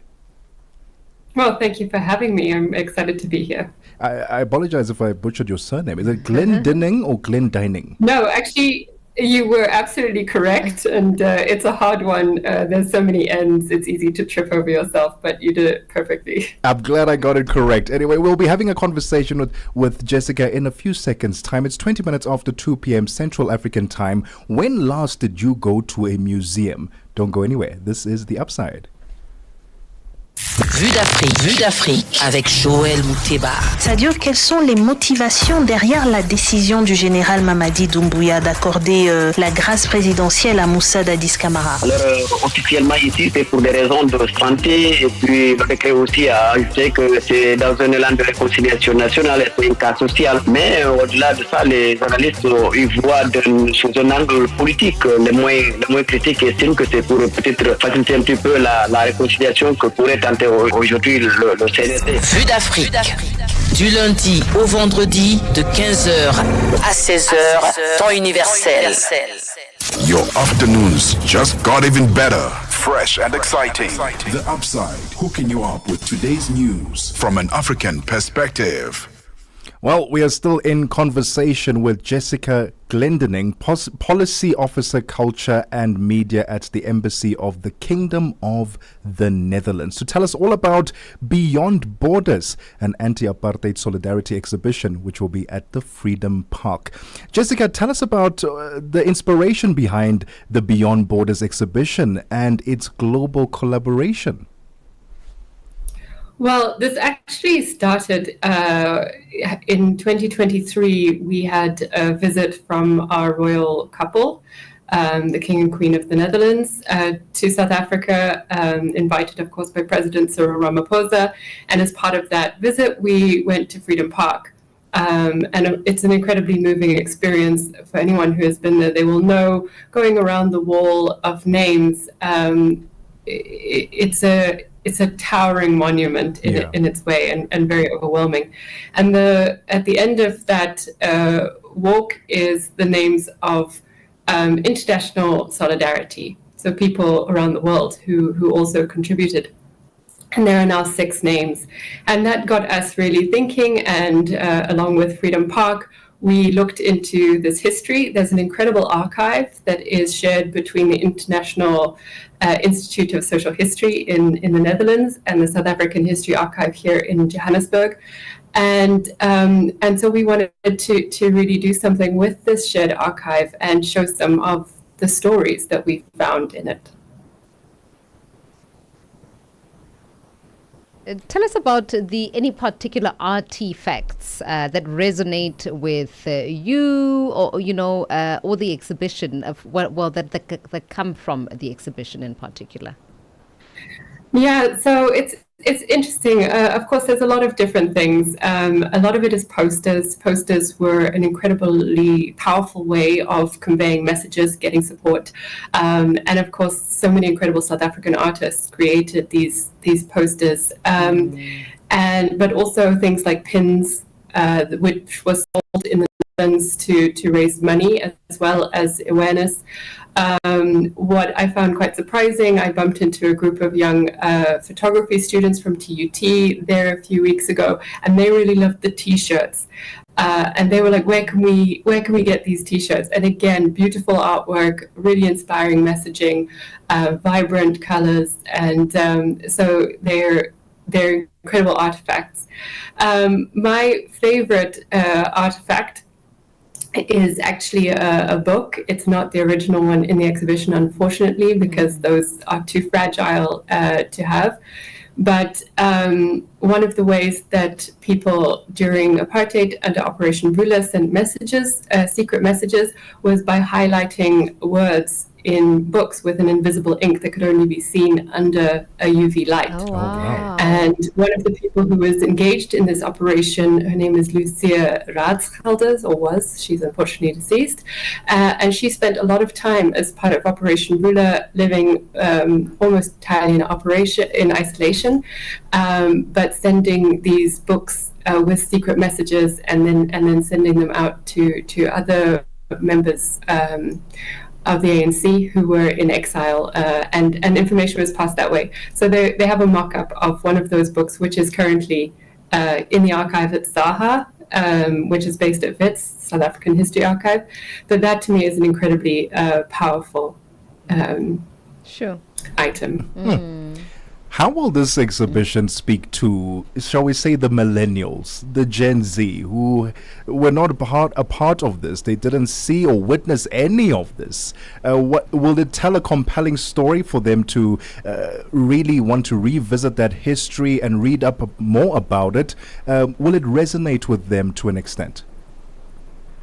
Yeah, I hope so. I mean, of course, that's difficult for me as not a Gen Z to say. But I do think that it has all of these interesting stories. And I think what we've tried to highlight as well is that these were ordinary people, most of them. Of course, you had people like Lucia or Klaas de Jonge, who were really actively involved in Operation Bula or Umkhonto we Sizwe, and they were freedom fighters in the way that we might sort of understand them in South Africa. But there were a lot more people who were involved in spreading information, just attending marches, putting pressure on their own government, boycotting certain products because they came from South Africa, because they were tainted with this oppressive regime. And so the stories, I think, of everyday people who did just a little bit, but as they did their bit, what they could, to stand up and say that they did not agree with the system. So I hope that would inspire young people. And then the other thing that we have is we actually commissioned a poem. So this was also in celebration of 30 years of South African democracy. So we went to an organization called Hear My Voice, and they are a really fantastic organization supporting spoken word in Tswane. And we asked them to help us find a poet that we could commission to write a poem about this history. And I mean, like, they just completely blew us out of the water because they found us not one but two poets. Wow. An incredible duo called Yamaria. They're twin sisters, Mfumo and Mfumani, and they are amazing. And we sat down and we talked about what we kind of envisaged. Obviously not too many parameters, but one thing was very clear is we wanted it to be a celebration. They spent some time actually with some of the archive material, and they wrote this incredibly powerful, moving, inspiring poem. And, you know, I really encourage everyone to go and look at it. You can actually find it on the Hear My Voice website.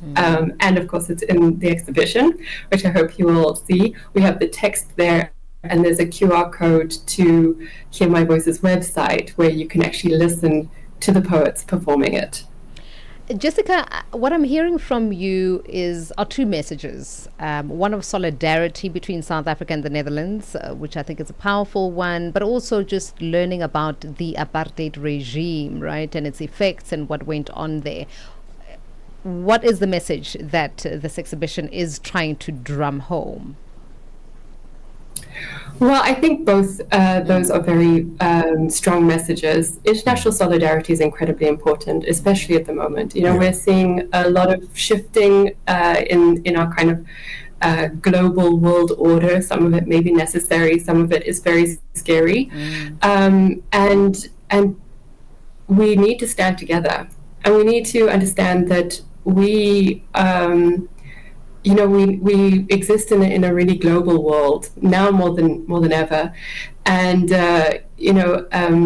one of the beautiful kind of ideas in South Africa of Ubuntu, you know, I am because you are, we are because of each other, is true also for countries. You know, we don't exist in isolation. We depend on each other, and we depend on each other supporting our global agreements, and that is important. And it's important to understand for every citizen of a democratic country to understand these mechanisms and how they work and how they support each other and what our rights and responsibilities are in a democratic country and in a hopefully democratic world.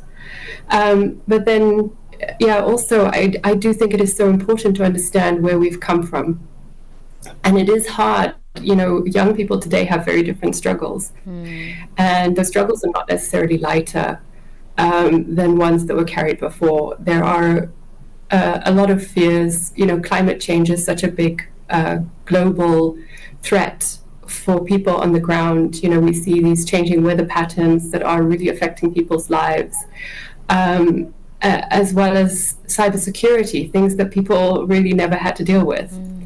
But in understanding the way that people came together and really worked to overcome problems, to overcome things that really felt insurmountable at the time. I think a lot of people who lived through apartheid really felt like it was so powerful that it could never be broken. And it was. And on that note, Jessica, I need to interject there. We can continue the conversation just after we take a break into our sports news. Please just stay on the line for us. We are in conversation with Jessica Glendening. She is the Policy Culture and Media at the Embassy of the Kingdom of the Netherlands. Let's head on over to Musibudi Makura with the sports news. Sports on Channel Africa. The African Perspective. Thank you, Nompumelelo. We'll start here. So with the FIFA Under-20 World Cup ticket now safely secured, Amajita head coach Raymond Mdaka expects the pressure to be less when they meet Nigeria in the semi-final tonight at 5 p.m. Central African time. The two teams, together with Morocco as well as Egypt, have qualified for the World Cup in Chile in September. But now it's all about the glory of being crowned African champions. And Mdaka feels his boys will be able to express themselves. Yeah, obviously, as you know, the priority was to qualify for the World Cup. But the fact that we are still in the tournament, it means we'll always take the next game exactly like we take other games. There is no need to get in the field of play and say we have qualified, we're not playing. But it also gives us the latitude just to put some other 2-3 because 2-3 players that could not get game time, but at the same time thinking more about the game and balancing the game and doing the best that we can do. Well, South Africa has never won the AFCON Under-20 before. The last time they reached the finals was back in 1997 when they lost to Morocco in their own backyard, with the tournament top goal scorer as well as the star player of the team, Benny McCarthy, missing out due to suspension after getting a red card. It's understandable why Mdaka says they want to go all out this year. You will always want to take the best, obviously. You would never want to drop for any other thing. You'll always want to go for the best. Then we'll push for gold. Yeah, well, they wouldn't, you know what we normally say is to say, okay, fine, let the scouts do whatever they do, but at the same time, it should not get into the players' heads. Because once it gets into their heads, it's a problem. So we would always want them, yes, to take it as a motivation to say there are people out there who are watching you, so it motivates them to do more. On to cricket news now. Jos Butler will skip the Indian Premier League playoffs if Gujarat Titans qualify, so he can play a full part in England's one-day as well as T20 series against the West Indies. The former captain is one of 5 players named in the England one-day squad, who are also plying their trade in the IPL. The rescheduling of the IPL amid political tension between India as well as Pakistan means the latter stages clash with England's series. The IPL officially resumes on Saturday. The playoffs begin on the 29th of May with the final on the 3rd of June.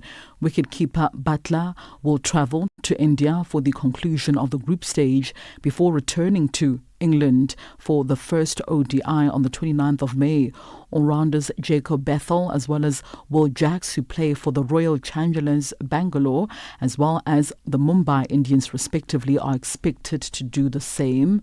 Jofra Archer as well as Jamie Overton, the 2 other IPL players in the England's ODI squad, are not expected to return to India as the franchises cannot qualify for the playoffs. Well, England will play the West Indies in 3 ODIs before a 3 T20 series starting on the 6th of June. Manchester United manager Ruben Amorim says he has no intention of walking out on the club in an immediate aftermath of Sunday's Premier League defeat by West Ham United. Amorim said if he could not sort the club's problems out heading into the next season, then United should find someone who could. Now that has been interpreted as the former Sporting Lisbon boss beginning to realize he has taken on a job that might be beyond him. However, in a UEFA briefing at Old Trafford arranged to preview the Europa League final against Tottenham Hotspur on the 21st of May, he said that was not the case. While Amorim has guided United to European final for only a 3rd time since 2011. His side have been terrible in the Premier League this season.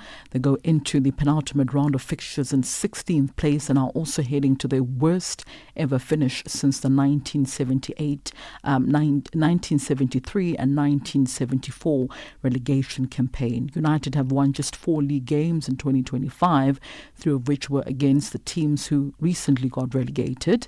Their only other league victories since winning at Fulham on the 26th of January was against Ipswich Town as well as Leicester City. And finally, tributes continue to pour in for former Springbok as well as Bulls back Cornel Hendricks, who passed away at the age of 37 on Wednesday. It was reported that the former fly halfer suffered a suspected heart attack on Wednesday night. Hendricks began his career at Boland Cavaliers and also represented the Cheetahs and the Bulls, with his final match coming against the Northampton Saints in the Champions Cup quarterfinals just last year. Now, Hendricks started his career at Boland, spending about 4 years at the club before spending 2 years with the South African Sevens outfit, the Blitzbok. In 2014, he signed for the Cheetahs, with his form leading to the Springboks call-up, making his debut against Wales in the mid-year tests. Hendricks, though, would then earn 12 caps for the national team between 2014 and 2015. He then signed for the Stormers on a 2-year contract in 2016, but soon afterwards he was diagnosed with a serious heart condition and was told that his rugby career was over. For Channel Africa Sport, I am Mosibudi Makura. Sports on Channel Africa. The African Perspective. Hi there. Do you want to elevate your business and give it a voice in South Africa and Africa as a whole? Well, in that case, let Channel Africa make this a possibility. Channel Africa is willing to advertise your business for as little as 30,000 rands or $1,719.18. To get access to these great rates, send all requests to mokoenata@SABC. That's MOKOENATA@SABC. Channel Africa, the African Perspective. Join the birthday celebrations this month. Happy birthday to you. Still connecting Africa to the world. Channel Africa, the African Perspective. The Upside, taking the African perspective to fresh levels. Thanks, Musiburi, for that update. But up next is Chanduko Legege with the latest in business news.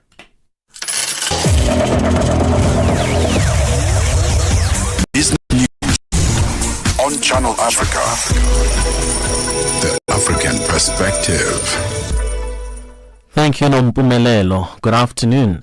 One of the candidates vying for the presidency of the African Development Bank, Dr. Samuel Maimbo, says despite having 16 African countries growing at more than 6% per annum, there is still a large number of young people without jobs. The Zambian is currently serving as the Vice President of Budget Performance, Review and Strategic Planning at the World Bank. He is being endorsed by the Southern African Development Community and the Common Market for Eastern and Southern Africa, COMESA, for presidency of the bank.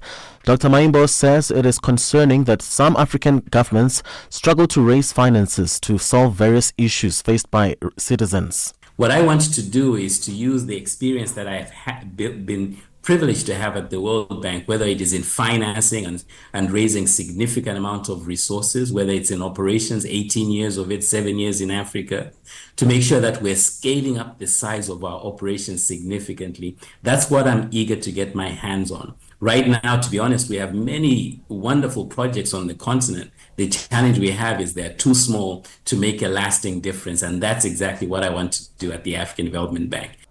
Malawi's $175 million loan program from the International Monetary Fund has been terminated after no review was completed over an 18-month period.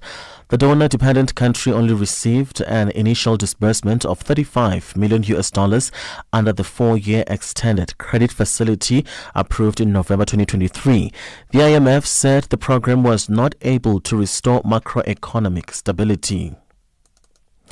The money spent on two of the previous budget speeches featured strongly in South Africa's National Assembly's Programming Committee this morning. That's the speech of the 19th of February, which had to be postponed, as well as the 12th of March budget speech, which has since been overturned. Parliament says it spent $76,000 on those two sittings. The Economic Freedom Fighters is calling for a cost analysis to be done. The 21st of May will be Finance Minister Ina Godongwana's third attempt at tabling the 2025 budget. It will be held at the Cape Town International Convention Centre.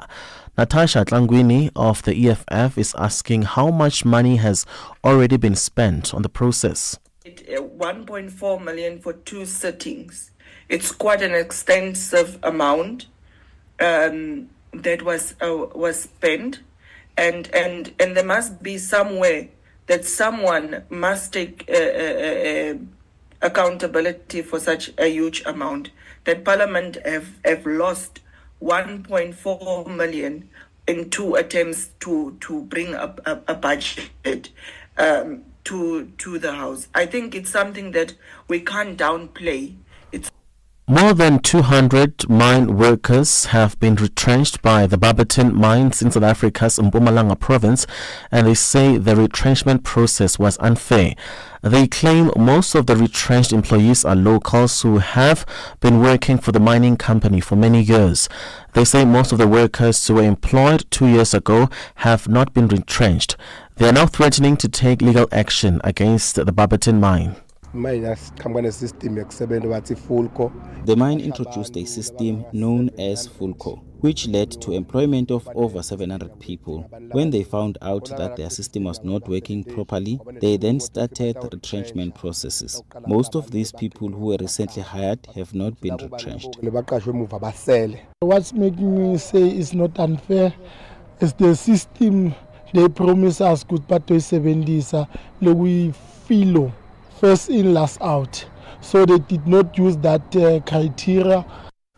U.S. retailers, including Walmart and several clothing brands, are racing to secure China-made merchandise for the busy summer shopping season starting in late May after Washington and Beijing agreed to temporarily slash tariffs.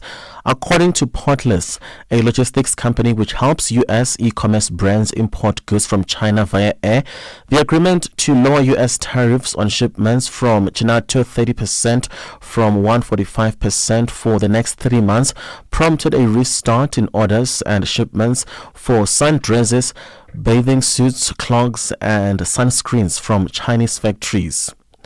Let's have a look at financial indicators this afternoon.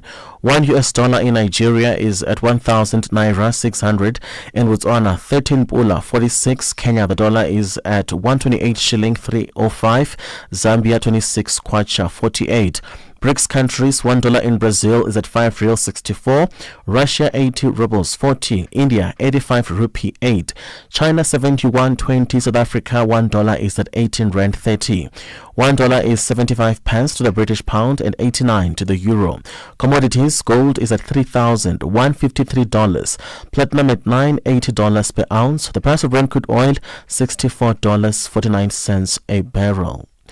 That is all for now. For any business stories you'd like to share with us, please send us an email to newsroom@channelafrica.co.za, or you can call us on +27 11714 4459. For Channel Africa Business, I am Chanduko Ligege.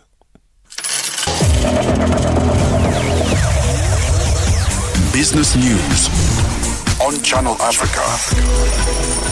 The African perspective. We take no sides, none whatsoever. We are the upside.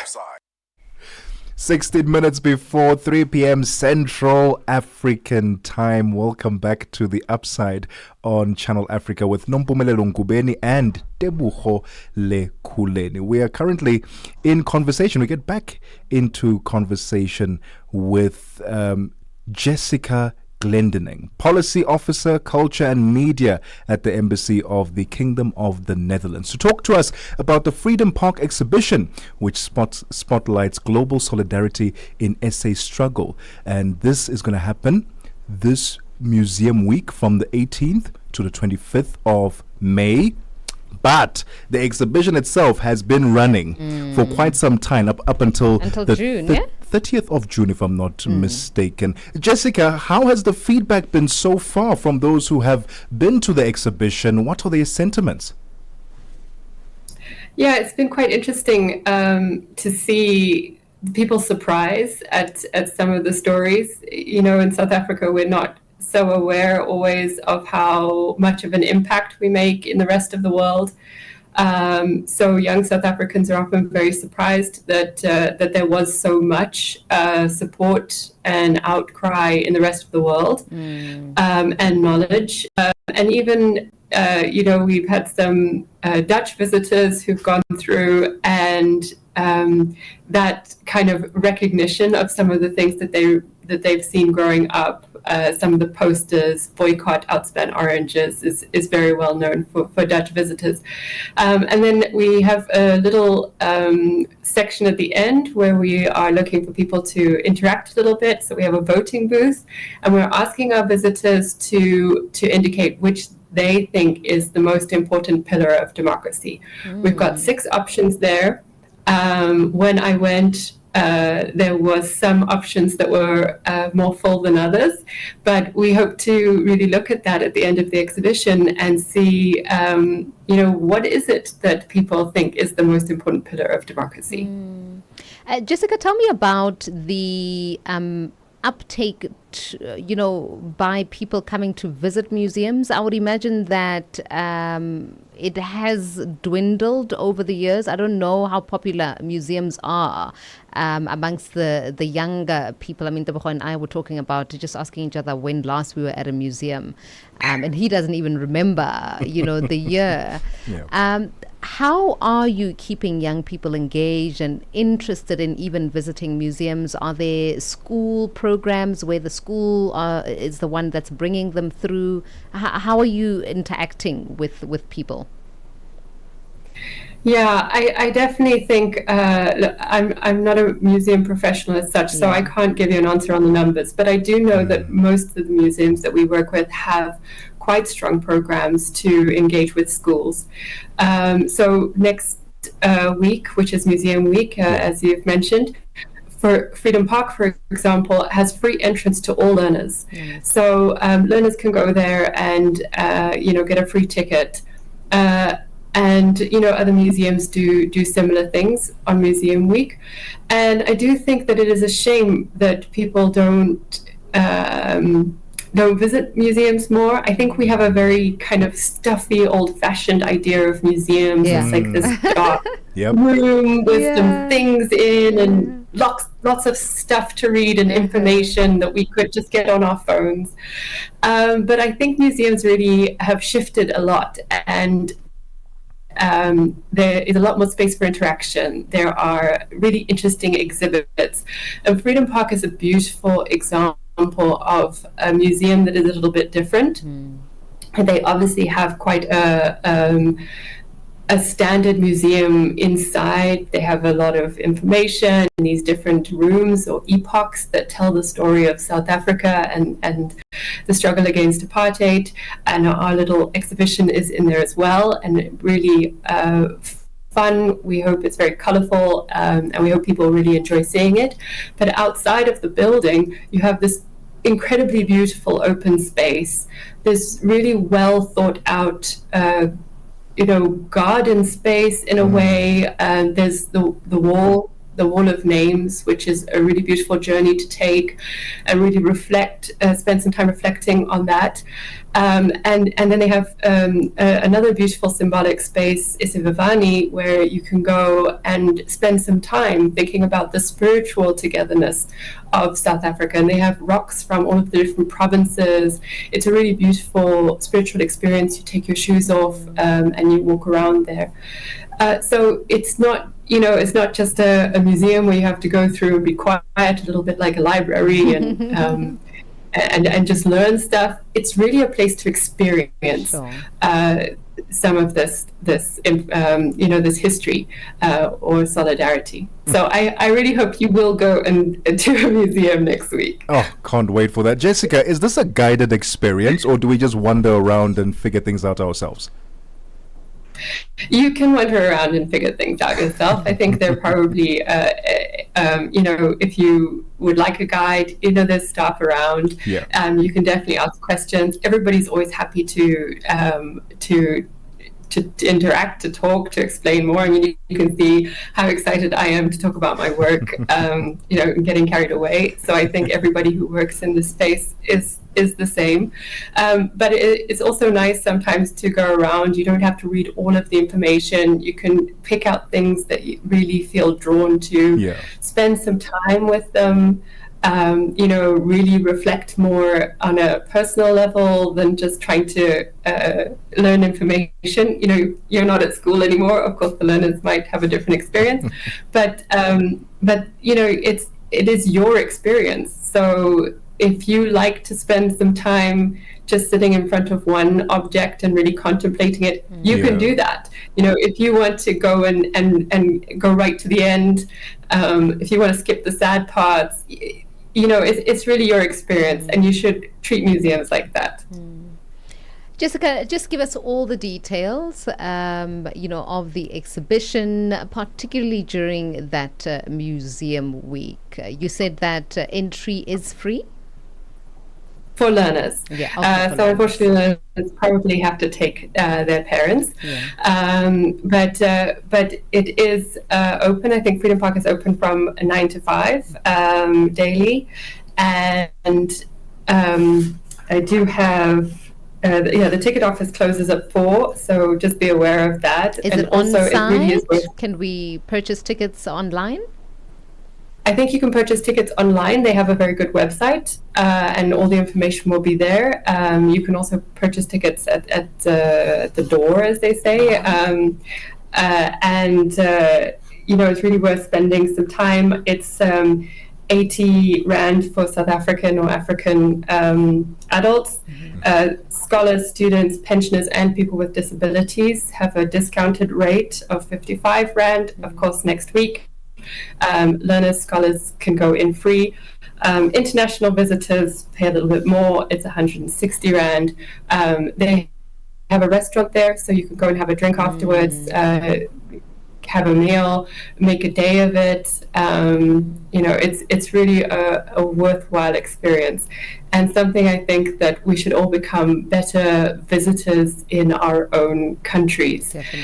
So I really encourage people to take a step out this weekend, this week coming, and become a tourist in your own country. You don't have to spend thousands to go to Europe or America and then go and see all their museums.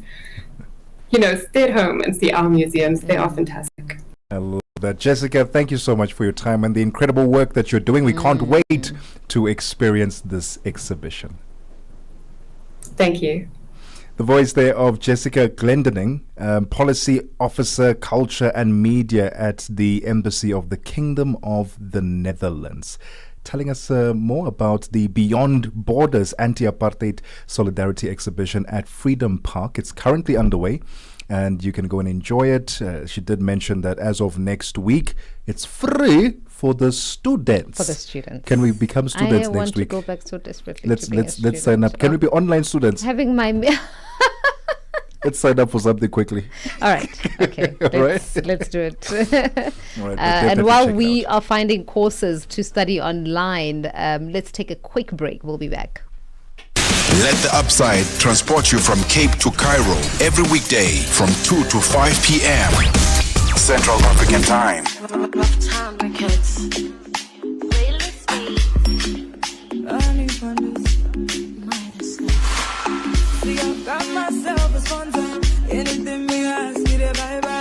Compelling shows covering current affairs, sports, business, music, and lifestyle. We deliver an engaging Pan-African audience ready to connect, invest, and act. Multi-award winning, internationally recognized, digitally accessible across the globe. When Africa speaks, the world listens, and Channel Africa makes sure of it. For business, for culture, for Africa. Partner with Channel Africa because Africa's voice is the future. Africa is a story, a living, breathing, ever-evolving masterpiece. And for over 5 decades now, one voice has told it like no other. Channel Africa. more than just a broadcaster. Channel Africa is the pulse of the continent, African-led, African-run, and deeply rooted in its heritage. It's the only international station that speaks to Africa in its own voices: English, Kiswahili, Chinyanja, French, and Portuguese. The languages that unite 1 billion people. We have been there through every shift, every milestone, and every triumph. Not just reporting history, but shaping the conversations that define Africa's future. For brands, media planning, and advertisers, Channel Africa is more than just a platform. It's an opportunity. With 25 compelling shows covering current affairs, sports, business, music, and lifestyle, we deliver an engaging Pan-African audience ready to connect, invest, and act. Multi-award winning, internationally recognized, digitally accessible across the globe. When Africa speaks, the world listens, and Channel Africa makes sure of it.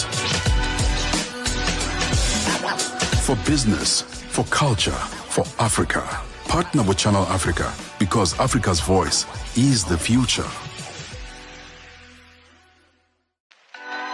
Africa is a story, a living, breathing, ever-evolving masterpiece. And for over 5 decades now, one voice has told it like no other.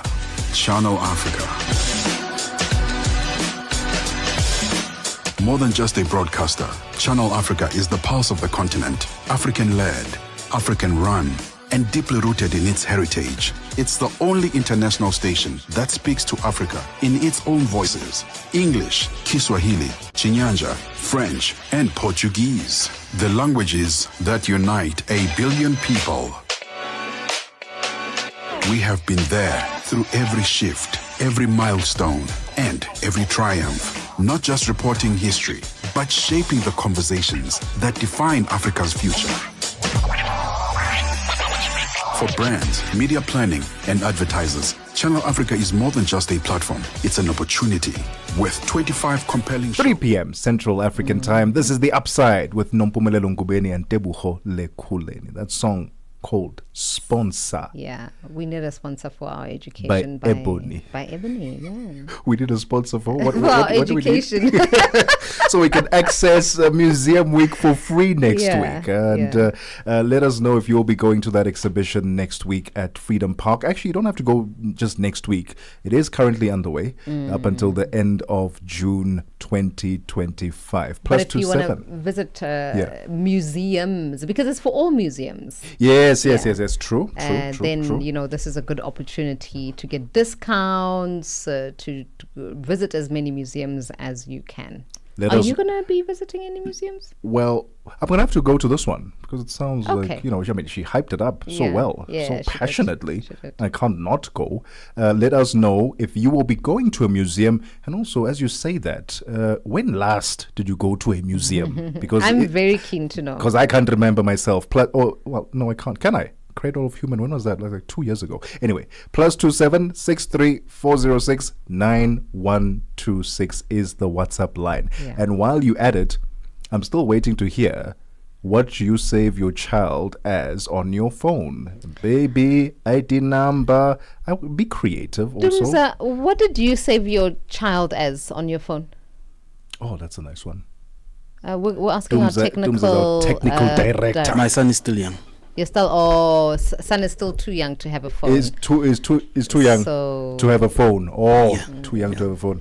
But if you were to save his name, Dumza, what would you save? His official government name that you gave him, or would you say my boy, my baby?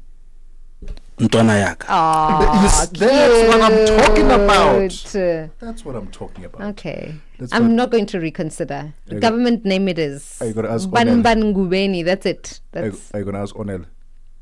Onela, what are your children, your 2 girls saved as on your phone? They have one phone, so they share one phone, and I've written Nana's. So I don't know. You see? Am I the only one? You're the only one out your government name with ID numbers. Anyway, Onela, take it over. What's the headlines? SABC News. The African Perspective. Thank you, Tebogo. Looking at your top stories, Mauritania's former president sentenced to 15 years in prison, and South Africa's Minister of Health maintains the country has a stable supply of ARVs. Your latest news, greetings to our listeners. An appeals court has sentenced Mauritania's former president Mohamed Ould Abdelaziz to 15 years in prison for abuse of office and illicit enrichment. Aziz, who came to power in 2008 coup, had appealed his original 5-year sentence after his conviction 2 years ago. The former leader, who has been in custody since his original trial began in January 2023, appeared alongside several former top officials and advisors, also facing charges of abuse of office, illicit enrichment, influence peddling and money laundering. Aziz led the Northwest African country of 4.5 million people for more than a decade, claims the accusations are part of a political conspiracy.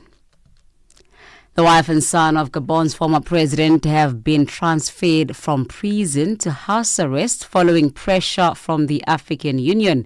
The two have been in custody since Ali Bongo was removed from power in a military coup over a year and a half ago. The two have been accused of crimes including embezzlement of money laundering. It is unclear as to when they might stand trial for the alleged crimes. Political analyst Dr. Shingai Motizwa Mangiza elaborates. For over the past year and a half, they had been detained, or should we say imprisoned. They were arrested on the accusation that at the time when the coup took place, the First Lady and the first son, Nuruddin Ali Bongo, were actually found to have been in possession of an trunk, should I say, filled with millions of foreign currency in euro. We understand that for quite some time, the deposed president, Ali Bongo, had been calling for them to join him in under house arrest. He himself was put under house arrest, account of his medical condition, having suffered a stroke, which had incapacitated him. So it does come as a significant development. Some opposition parties in Zambia have accused the current administration of politically and economically collapsing the country. They say there is a need for change of government in that country that will address pertinent issues such as high rates of unemployment, lack of infrastructure, and the education system that has deteriorated. Kelvin Fube Balwa, who aspires to be the next Zambian president, outlines his plans to grow the economy of the country if he gets a nod from Zambians in the next election.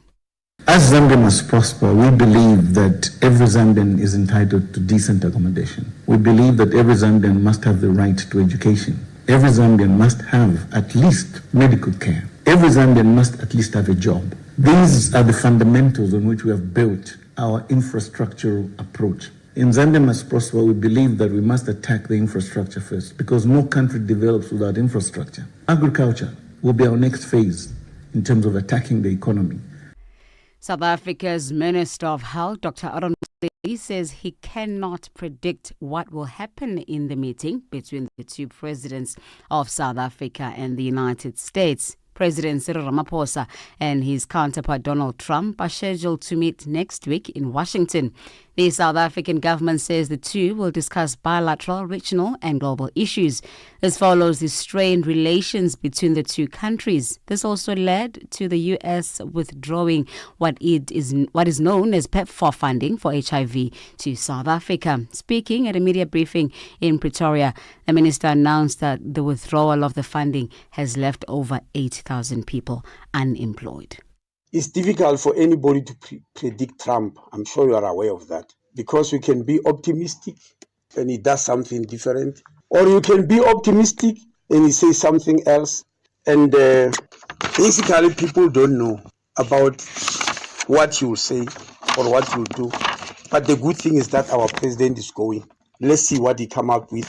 I'm not in a position to declare optimism or pessimism because of the manner in which Donald Trump worked. Because what if I'm optimistic? Immediately when we leave here, he tweets. Dr. Aaron Motsoaledi has furthermore said the country has a stable supply of ARVs and that the government is working tirelessly to reach the UN AIDS 9595 targets. The targets aim to end the AIDS epidemic by 2030 by focusing on 3 key areas, including diagnosis, treatment, and viral suppression. However, Motsoaledi admitted that there are challenges. He was briefing the media in the country's capital, Pretoria, on the progress made by his department to mitigate the PEPFAR U.S. funding withdrawal. His briefing comes ahead of President Cyril Ramaphosa's meeting with U.S. President Donald Trump next week to discuss bilateral, regional, and global issues of interest. The fact that we have put up these plans, the fact that we are running road shows, the fact that we have put up so many people on the road, and the fact that we are having weekly, not monthly, weekly meetings, which we are not having before the PEPFAR announcement, shows that we know that something can go wrong. So if viral load testing has dropped, does it mean the collapse of the campaign by any stretch of imagination? No. We expected that some of these problems will occur. We have never claimed that there are no problems. They are there. That's why in my statement here, I said we are all distraught, we are distressed. Recapping on your top stories, and Appeals Court has sentenced Mauritanian former President Mohamed Ould Abdelaziz to 15 years in prison for abuse of office and illicit enrichment. Channel Africa News, I'm Onele Zinzi. SABC News. The African Perspective.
It is 8 minutes after 3 Central African time. The third and final hour of the show is upon us. That went by very quickly, but you know what I think it all has to do with? What? The weather. Yeah. Because it's not hot. But I prefer this. Yes, this is why it feels bearable being... Yeah, no, because yesterday was so hot. It's been so hot. Very it's just cool unbearable. Love it. Kind of weather that will have you maybe try paddle tennis. Yes. Is this the kind of weather? You don't want it to be scorching hot. No. You want it to be nice That's and why I cool. always go at sunset. Speaking as someone who's never paddled before, it seems like the nice time or the right time to do a sunset paddle. Now I'm really excited to go paddling with you. Yes. In that game, the multiple games. You cannot wait to go play paddle tennis with you. Anyway, we're in the final hour of The Upside, and we're about to get into a conversation with someone who saw an opportunity, not in Kenya, where they are based, but outside, thereby amplifying the importance of travel. Right? And yeah, I suppose also your disposition when you do travel, right? Because people could travel and still not see opportunities. I suppose he had his eyes open when traveling to Turkey in 2013 and realized that no man, the soles of my shoes could be better. In a nutshell. If I so say. In a nutshell. And we're speaking here about Augustine Dundos, the founder of The Four Men. He's going to be joining us this hour to speak to us about his shoe line, his shoe collection, and how it all came together, and is now one of the best shoe brands out in Kenya. Very, very exciting. But I understand that Turkey is kind of the hub of fashion. You know, a lot of people who resell will go to Istanbul and purchase there. Turkey's also the one with the surgeries, isn't it? Yes, they kind of quite a few things are happening. They're diversified. Yeah, no, definitely. Which I love. If in the world of fashion and aesthetics, they are certainly leading. But that conversation coming up, Tebogo is still asking you what you save your little one as in your phone. Are you like me and they are name and surname, or do you have a cute little name for them? But also that doesn't help in case of emergency. It does. Well, what do you mean? If you've saved your little one as Apuncha Punchas, who's going to know who Puncha Punchas is? Puncha Ice. ICE. Do people still do the ICE? People do. You have to. Otherwise, so when you are in a situation, people can just pick up your phone and say, okay, who must we call? We must find ICE on your phone. So Puncha ICE. It's now 12 minutes after 3 p.m. Central African time. Some music coming your way. This is The Upside.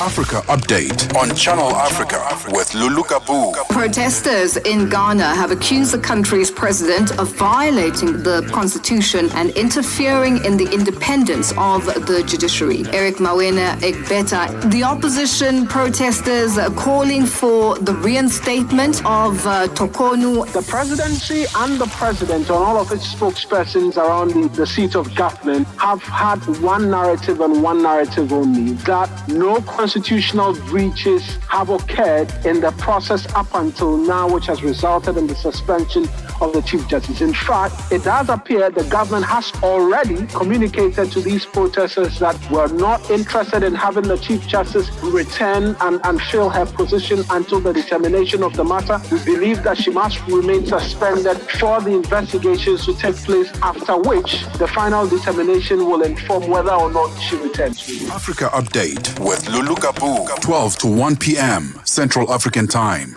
This is The Upside for the best African vibes, groundbreaking content, covering current affairs, sports, business, music, and lifestyle. We deliver an engaging Pan-African audience ready to connect, invest, and act. Multi-award winning, internationally recognized, digitally accessible across the globe. When Africa speaks, the world listens, and Channel Africa makes sure of it. For business, for culture, for Africa. Partner with Channel Africa, because Africa's voice is the future. Africa is a story, a living, breathing, ever-evolving masterpiece. And for over 5 decades now, one voice has told it like no other. Channel Africa. More than just a broadcaster, Channel Africa is the pulse of the continent, African-led, African-run, and deeply rooted in its heritage. It's the only international station that speaks to Africa in its own voices: English, Kiswahili, Chinyanja, French, and Portuguese. The languages that unite 1 billion people. We have been there through every shift, every milestone, and every triumph. Not just reporting history, but shaping the conversations that define Africa's future. For brands, media planning, and advertisers, Channel Africa is more than just a platform. It's an opportunity. With 25 compelling shows covering current affairs, sports, business, music, and lifestyle, we deliver an engaging Pan-African audience ready to connect, invest, and act. Multi-award winning, internationally recognized, digitally accessible across the globe. When Africa speaks, the world listens, and Channel Africa makes sure of it. For business, for culture, for Africa. Partner with Channel Africa, because Africa's voice is the future. Africa is a story, a living, breathing, ever-evolving masterpiece. And for over 5 decades now, one voice has told it like no other. Channel Africa.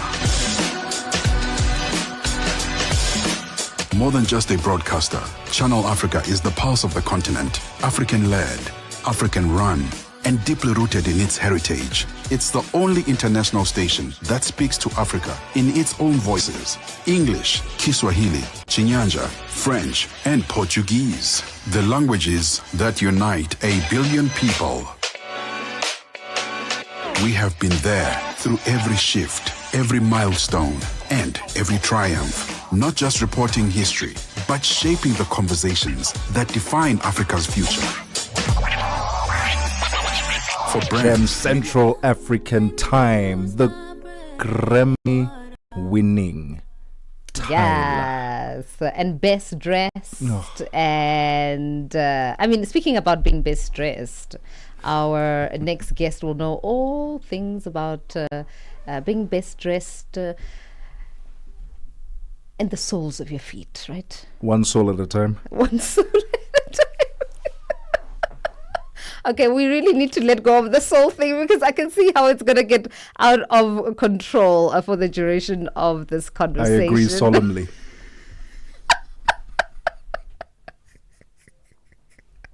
I mean, one Augustine Dundos, the founder of The Foreman, traveled to Istanbul, I believe. And, you know, once he was there, he got a little bit of his soul lit up with inspiration there when he realized just how affordable the shoes are there, the quality. In fact, he's joining us on the line, and he'll tell us how the inspiration was born when he was on his travels, and then took that inspiration, brought it home, and created one of the most coveted and successful brand of shoes that exists out in Kenya.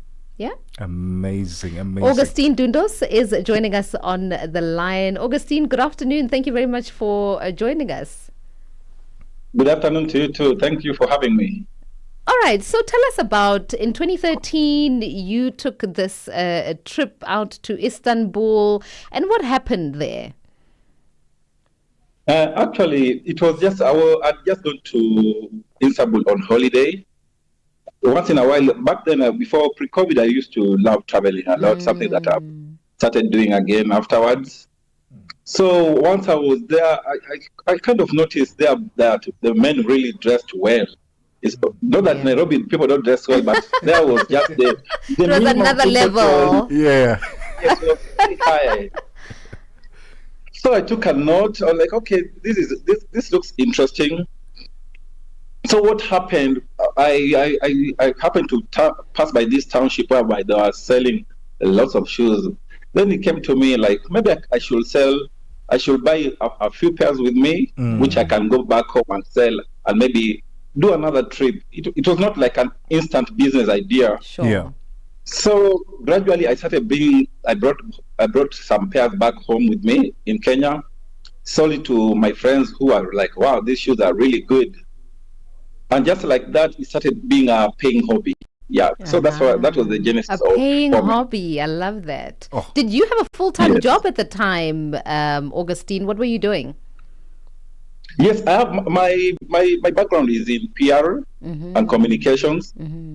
We have a company called Ad Media Communication that we still do, but since left it to my partner to run it so that I can purely focus on Foreman. Nice. So it actually took it was not like just a few months. The whole process before I finally realized that this can make a good business was actually in terms of years. Yeah. Yes. Wow, okay. Amazing. It's now 20 minutes after 3 p.m. Central African Time. We are speaking to the founder of The Foreman, Augustine Dundos, and he's here to tell us about his journey, what inspired him. We spoke about what inspired him in Istanbul, in Turkey. Now we want to find out the rollout, the reception. It has now grown into this massive juggernaut of a brand, and he is the man behind it all. Don't go anywhere. It's 20 minutes after 3. zochitika ndi madaphiri kamlondola wa zochitika pena paliponse. Aphungu a nyumba ya malamulo mu dziko la Malawi akuchita zokambirana zawo pa zinthu zosiyanasiyana pambuyo pa nyumbayi kutsegulidwa masiku apitawo, ndipo kondani Nyamasa ukali nafe pompano chiyambireni aphungu akukambirana masiku apitawo ndi zovuta ziti zomwe zachitika mu nyumba imeneyi ya malamulo. Ndingathe kunena kuti state of national address imene a president Dr. Lazarus Chakwera akhala kuipereka mnyumba ya malamulo imeneyi idautsa mpungwepungwe kwambiri nyumbayi, chifukwa pofika panopa mene ndikuyankhula pano ndiye kuti munafuna kubuka ndewu mnyumbayi. Leader of the house olemekezeka Richard Kimwendo Banda kuyimirira kuyankha koma mopsa mtima zimene amayankhula phungu oyimira ku Blantyre City South East Masama Suleiman kunena kuti sona imene adapereka president pa 14 February ikuonetsa kuti palibe chilichonse cha zero chimene chidaperekedwa mu sona imeneyi, akuti imene ayichotse. Zochitika ndi madaphiri lolemba mpaka lachisanu pa nthawi ya 7 koloko kufikira 8 koloko madzulo pa Channel Africa. If it's news and current affairs, leading opinions, and thought leaders that get your groove, this is your home, The Upside. 21 minutes after 3 p.m. Central African Time. We are in conversation with Augustine Dundos. He's bringing timeless craftsmanship to the streets of Kenya, one soul at a time and without crazy markups. Excuse me there. Augustine, let's talk about the relationship that you formed and forged with the family of shoemakers who then ended up supplying you with these quality shoes. What was your approach to them and what was their response when you pitched to them? Initially, it was a bit challenging. It's not like I walked in one day and found the right people to make me the shoes, because you'll understand that most of the shoes that were sold initially were already pre-branded. They were of other brands. Yeah. They are not formal shoes. Wow. So it was one day that a customer asked me a very interesting question. Are your shoes original? That really lit up an idea in my mind. Like, what do you mean by original? But the brand that you are selling, is it original? Then it came to me like, if I started my brand, nobody can ask me, is it original? Because it's my brand, then it will be original. So that's when it came to me like, maybe I should now take this seriously and start my own brand. And with that, it meant that I had to get a very, very good supplier, because all the people that I was interacting before that were just people who were already having their shops and selling their own shoes. So that took me on a journey after very many, because actually I really had to suffer before I really found the right people to partner with. Because there was a time somebody promised me heaven, but when the shoes came, I was like, no, this is not what I really want the Foreman brand to be known about. So after a few searches here and there, one day I was at a cafe. There's this party in Turkey called Sultan Hamid. That's where many shoemakers are. So as I was having coffee, he just started interacting. Then he came to me and told me, maybe you should come. We give us a try. Then, so since I saw like, okay, here there's nothing to lose. We'll make you a few samples. If you agree with it, then we can maybe escalate the conversation further. And true to their words, the shoes they made me were like very, very, very, very good quality. It was just like nothing that I'd ever seen. I remember bringing the first batch, like they sold out almost overnight. Wow. And that's how the relationship with them started now. Augustine, I'm quite interested in those formative years and your sales approach, right? Because people don't necessarily want to buy into something they don't know, number one, and here you were selling out of your boot or whatever it was, but you didn't have a store, there was no big brand against the products that you had.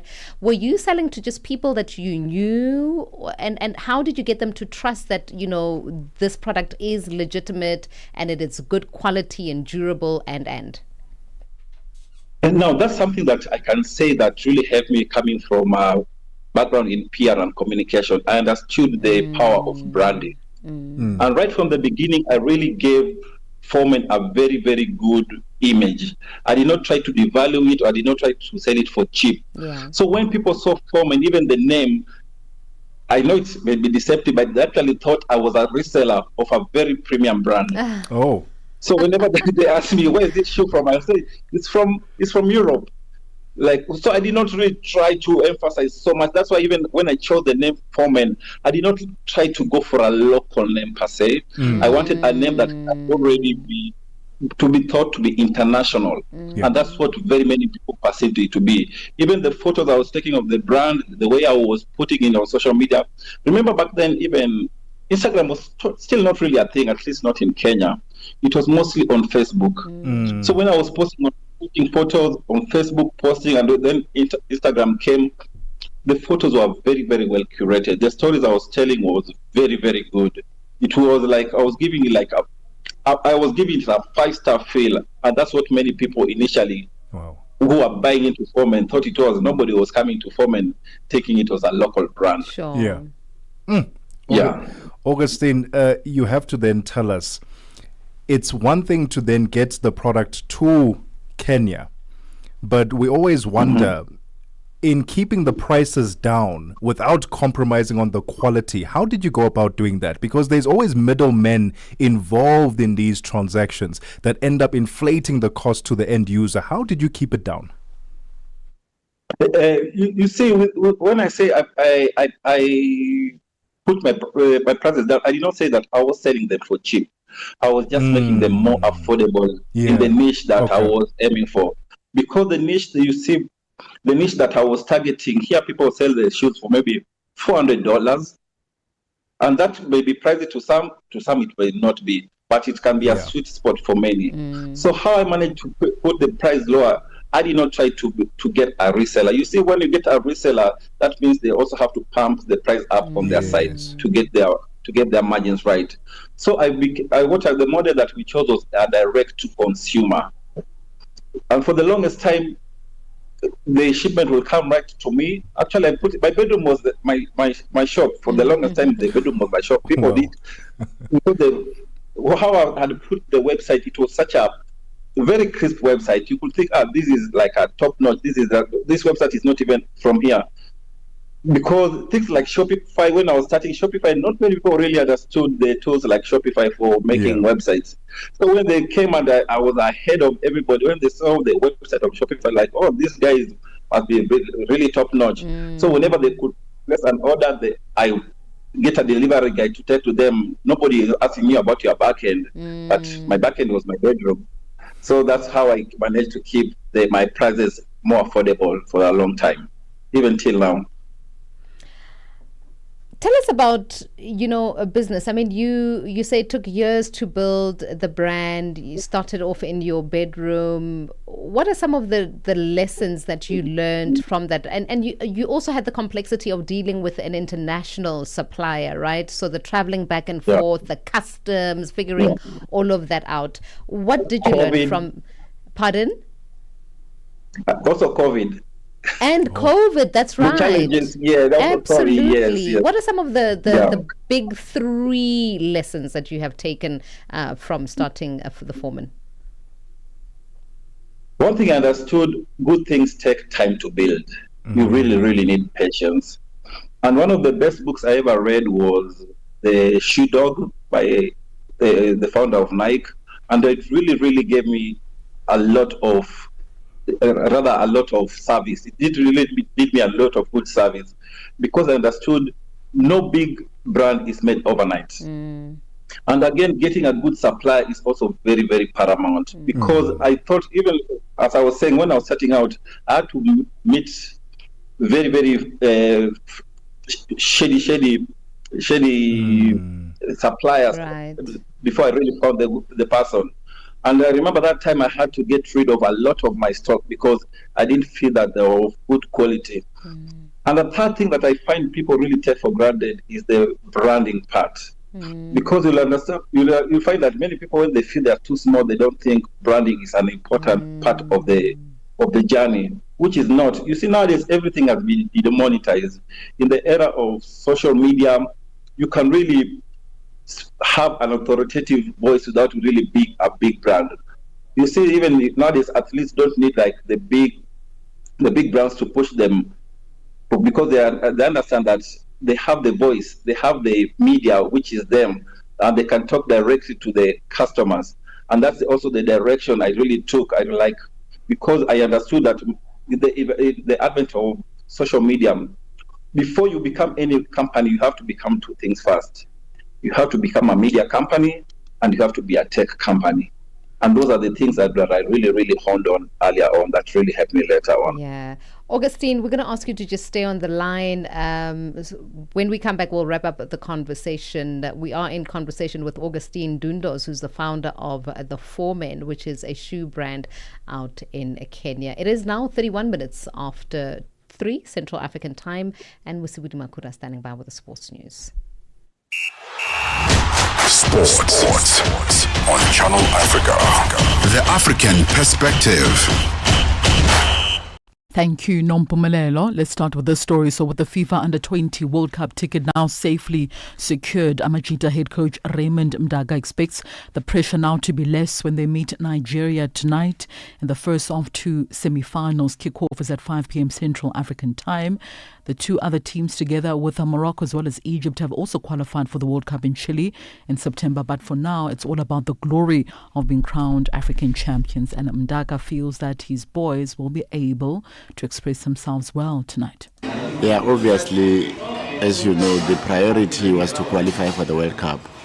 But the fact that we are still in the tournament, it means we'll always take the next game exactly like we take other games. There is no need to get in the field of play and say we have qualified, we're not playing. But it also gives us the latitude just to put some other 2-3, because 2-3 players that could not get game time, but at the same time thinking more about the game and balancing the game and doing the best that we can do. Well, South Africa has never won the AFCON Under-20 tournament before. The last time they reached the finals was back in 1997 when they lost to Morocco in their own backyard, with the tournament's top goal scorer as well as star player of the team, Benny McCarthy, missing out on that final due to suspension after getting a red card. It's understandable why Mdaka says they want to go all the way. You will always want to take the best, obviously. You would never want to drop for any other thing. You'll always want to go for the best. Then we'll push for gold. Yeah, well, they wouldn't, you know what we normally say is to say, okay, fine, let the scouts do whatever they do, but at the same time, it should not get into the players' heads, because once it gets into their heads, it's a problem. So we would always want them, yes, to take it as a motivation to say there are people out there who are watching you, so it motivates them to do more. On to some cricket news now. Jos Butler will skip the Indian Premier League playoffs in Gujarat Titans. Managed to qualify so that he can play full part in England's one-day as well as T20 series against the West Indies. Now, the former captain is one of 5 players named in the England one-day international squad who are in the IPL. The rescheduling of the IPL amid political tension between India as well as Pakistan means the latter stages clash with England's series. Now, the IPL resumes officially this coming Saturday. The playoffs begin on the 29th of May with the final set for the 3rd of June. Wicketkeeper Butler will travel to India for the conclusion of the group stage before returning to England for the first one-day international set for the 29th of May. All-rounders Jacob Bethel as well as Will Jacks will play for the Royal Challengers as well as the Mumbai Indians respectively, are expected to also do the same. Meanwhile, Jofra Archer as well as Jamie Overton, the 2 other IPL players in England's ODI squad, are not expected to return to India as their franchises cannot qualify for the playoffs. So England will play the West Indies in 3 one-day internationals before a 3-match T20 series that starts on the 6th of June. Back home now, the International Wheelchair Basketball Federation, also known as the IWBF, has granted the hosting rights of the inaugural IWBF 3x3 Open World Championships for men as well as women to wheelchair basketball South Africa. Now, this prestigious event will take place from the 1st to the 3rd of August at the renowned Sun City Resort in the country's northwest province, with teams arriving on the 29th of July and departing on the 4th of August. Now, this will be the first ever IWBF 3x3 World Championship, also marking a significant milestone in the history of wheelchair basketball. Now, the director of IWBF World Competitions is Charlie Bethel. Well, for us, there was no choice really. Africa put forward such a brilliant bid with Sun City. It's just really impressive, and this is the first World Championships that we will have hosted in Africa, and the fact that it is the first 3x3 World Championships just sort of moulds itself together as well. So we're really, really excited, and we're really proud to be bringing it to Africa for the first time. Hopefully the first of many times that this event will come to Africa. Well, South Africa's selection as the host not only highlights the country's track record in organising zonal championships, but also signals a momentous opportunity for Africa to showcase its passion for wheelchair basketball on the global stage. Let's hear now from Wheelchair Basketball Africa President Charles Saunders. Well, first of all, we're extremely proud that this is the first World Championships and will be an inaugurated tournament for 3x3. So that is a prestige. And the fact that IWBF has seen the confidence in South Africa to go ahead and host it, I mean, that's a big thumbs up for all of us. It's 15:36 p.m. Central African Time. That concludes your sports news this hour. For any sports stories you would like to share with us, please send us an email to newsroom@channelafrica.co.za or call us on +27 11714 4459. I'm back with the final sports update for the afternoon in the next hour. For Channel Africa Sport, I am Musibudi Makure. Sports on Channel Africa. The African Perspective. Hey there, this is Balisa Tau, part of the dynamic duo that gives you on the move right here on Channel Africa from 9 a.m. to 12 p.m. Central Africa time. Well, it's with your help for the past 2 years that we have been a multi-award winning show. Finally, yeah, we're keeping it on the move in 2025. And yes, I'm the other half of the duo, Benjamin Mushatama, and we're going to keep you going with the great conversations. Turn it up. Okay. On the Move comes back in 2025 to give you more of the content that made us a Maldo and to deliver that bold, boundary-pushing content that you love. And of course, giving you a ride through the 3 hours of news, views, and entertainment. Every weekday from 9 to midday Central African time, right here on Channel Africa. The African Perspective. Cool. Let's go. Broadcasting in 5 different languages, connecting the continent. This is Channel Africa, the African Perspective. All right, 37 minutes after 3 Central African time. We're still in conversation with Augustine Gundos, the founder of The Foreman, and it is a shoe brand out in Kenya. Augustine, you were still wrapping up just some of the pertinent lessons that you learned while forming. You know what? Before that, let's get business news so that Chanduko can tell us if those markets affected Africa and then maybe Turkey. Chandu. And then we'll get into the business then we get, that's well. Right. All right. Apologies, Chandu.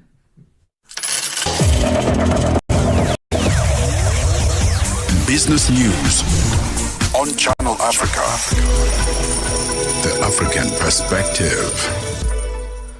Thank you, Nompumelelo and Tebogo. Good afternoon. The chief executive of British mining company Cordell Minerals, Bernard Aylward, says regulatory hurdles in Mali have left the company unable to export more than 20,000 metric tons of lithium concentrate. Cordell's blocked shipments come as global lithium production is already expected to drop this year, potentially by 228,000 tons, as miners curtail operations due to plummeting prices for the metal used in electric vehicle batteries. Cordell, which launched production in February, has agreed to sell its entire output to China's Hainan Mining. The International Monetary Fund has cut its 2025 growth forecast for Angola to 2.4%. This is mainly due to concerns about the impact of lower crude oil prices on the government's finances and higher interest rates in global markets. Like other small African economies, Angola's dollar bonds were pummeled during the market turmoil that followed the imposition of U.S. trade tariffs at the start of April. But concerns rose further in April when JP Morgan demanded additional security of $200 million from the government for its $1 billion financing backed by Angola's dollar bonds. One of the candidates vying for the presidency of the African Development Bank, Dr. Samuel Maimbo, says despite having 16 African countries growing at more than 6% per annum, there is still a large number of young people without jobs. The Zambian is currently serving as the vice president of the Budget Performance Review and Strategic Planning at the World Bank. He is being endorsed by the Southern African Development Community and the Common Market for Eastern and Southern Africa, COMESA, for presidency of the bank. Dr. Maimbo says it is concerning that some African governments struggle to raise finances to solve various issues faced by citizens. What I want to do is to use the experience that I have been privileged to have at the World Bank, whether it is in financing and raising significant amount of resources, whether it's in operations, 18 years of it, 7 years in Africa, to make sure that we're scaling up the size of our operations significantly. That's what I'm eager to get my hands on. Right now, to be honest, we have many wonderful projects on the continent. The challenge we have is they're too small to make a lasting difference, and that's exactly what I want to do at the African Development Bank. South Africa's Public Investment Corporation, PIC, has appointed Patrick Dlamini as its new CEO effective from the 1st of June. The PIC, which managed assets worth just over $165.62 billion as of September 26th, is the largest investor in companies listed on the Johannesburg Stock Exchange. It started the search last year for a new CEO to succeed Abel Sithole, whose 5-year term ends in July. Among its significant assets, the PIC holds majority stakes in pharmaceutical firm Aspen Pharmacare and Minor Goldfields. Director of Media Monitoring Africa, William Bird, says it is ironic that the government is always ready to give bailouts to the South African Airways and other entities but won't give one to the South African Broadcasting Corporation. He says the government was only prepared to give them a loan guarantee, which is different to a bailout. The SABC yesterday told Parliament's Standing Committee on Public Accounts that a viable funding model is needed for the public broadcaster to generate its own revenue. Bird elaborates. SABC is being deliberately hobbled in order to prevent it from being able to function effectively. And then you've seen a repeated failure by the state and by Parliament to ensure that it has sufficient money to do what it needs to do. Ironically, the government was happy to give bailout after bailout after bailout to SAA and Denel and various other entities, but when it came to the SABC, they failed. $1 in Nigeria is at 1,000 naira 600. In Botswana, 13 pula 46. Kenya, the dollar is at 128 shilling 305. Zambia, 26 kwacha 48. BRICS countries, $1 in Brazil is at 5 real 64. Russia 80 rubles 40, India 85 rupee 8, China 71.20, South Africa $1 is at 18 rand 30. $1 is 75 pence to the British pound and 89 to the euro. Commodities, gold is at $3,182, platinum at $983 per ounce. The price of Brent crude oil is at $64.12 a barrel. That is all for now. For any business stories you'd like to share with us, please send us an email to newsroom@channelafrica.co.za, or you can call us on +27 11714 4459. For Channel Africa Business, I am Chanduko Ligege.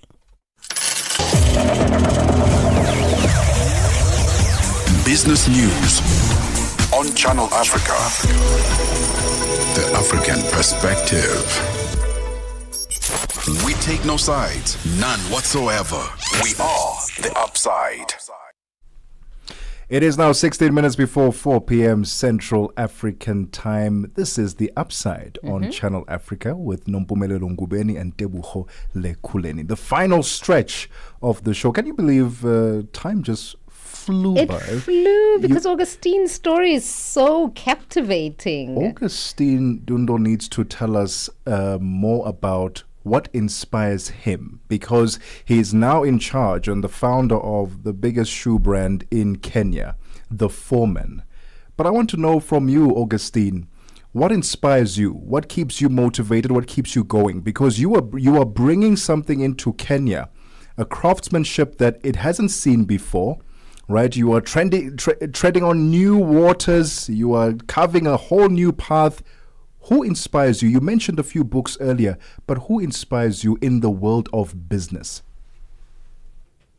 In the world of business, funny to say, but my biggest supporter was always my mother. I remember when I was about 5 years old, my mother was my first business partner. She could fix some what we call mandazis. I don't know what you call them, or dowels. I don't know what your local language for mandazis is. But maybe it's like a donut. Let me call it a donut. Okay. She could make donuts, then I would go door to door, sell for her to our neighbors, and in return she could give me a commission. And one thing of beauty about her, or rather my parents, they really nurtured my entrepreneurship from an early age. They didn't try to tell me, don't do this, don't do that. While the kids were playing, I was busy selling stuff in the neighborhood. After school, I would still come back, go sell some mangoes in the local market. Yeah, literally a hawker. I just loved the challenge of trying to make something for myself.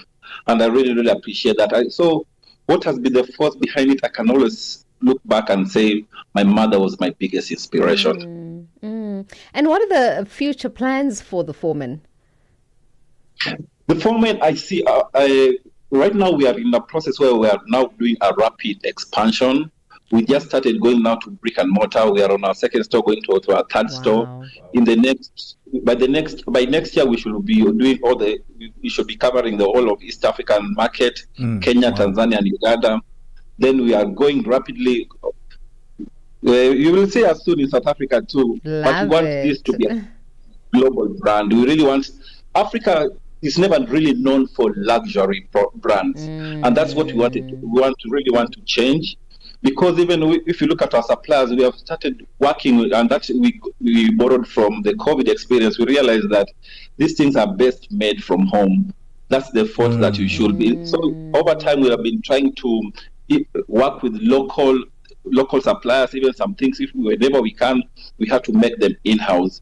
But all in all, we really want to empower Africa. We really want Africa to be known as our force of entrepreneurship, or not just chaos that they like the West media like reporting. And that's why I love even a channel like this that really bring the local entrepreneurs to the light. Augustine, what has the response been so far? You mentioned initially how people were very excited about the quality that you were bringing into Kenya. Now that it's expanded, it's become an online juggernaut. How have people received this, the Foreman offering?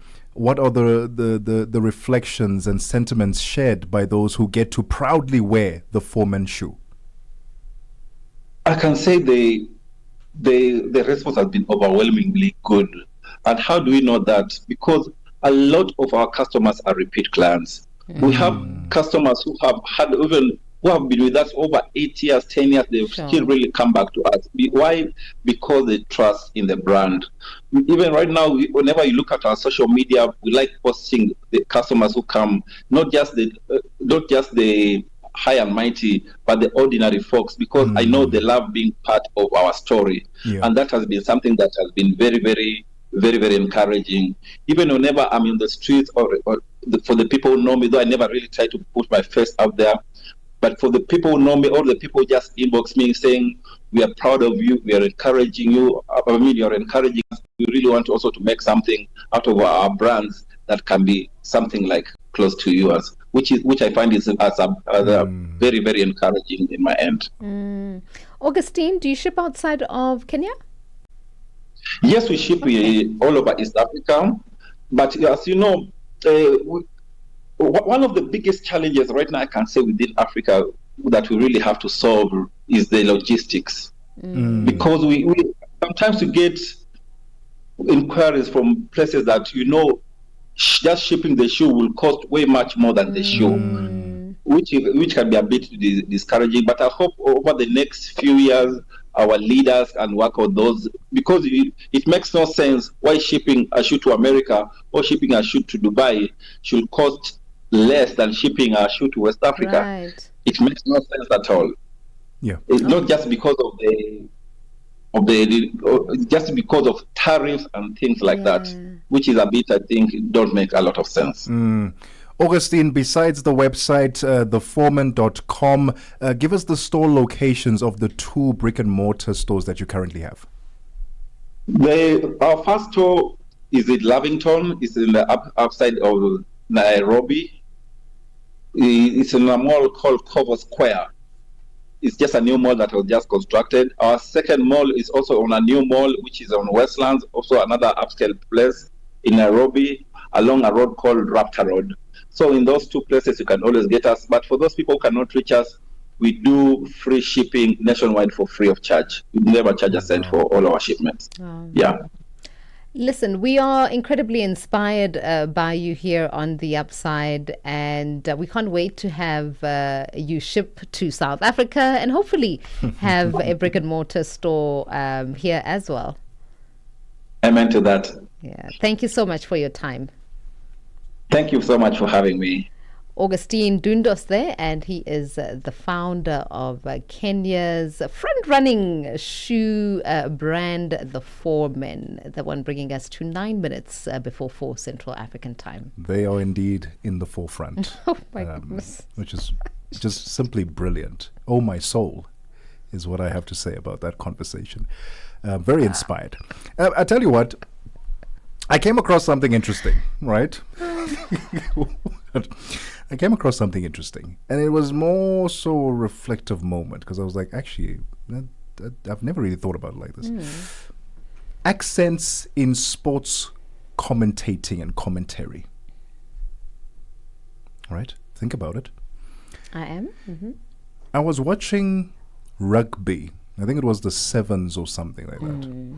And there was an American commentator commentating on the game, and it just sounded so wrong. Yeah. You get what I'm saying? Shouldn't happen. It's like watching NBA. American should be golf. Well, the Brits as well. The Brits are killing it with the golf, but we'll give the Americans also there. Yeah. And then baseball and NBA, give it to the Americans. Cricket, stay away. Rugby, soccer. Soccer, even worse. Please keep them away from soccer.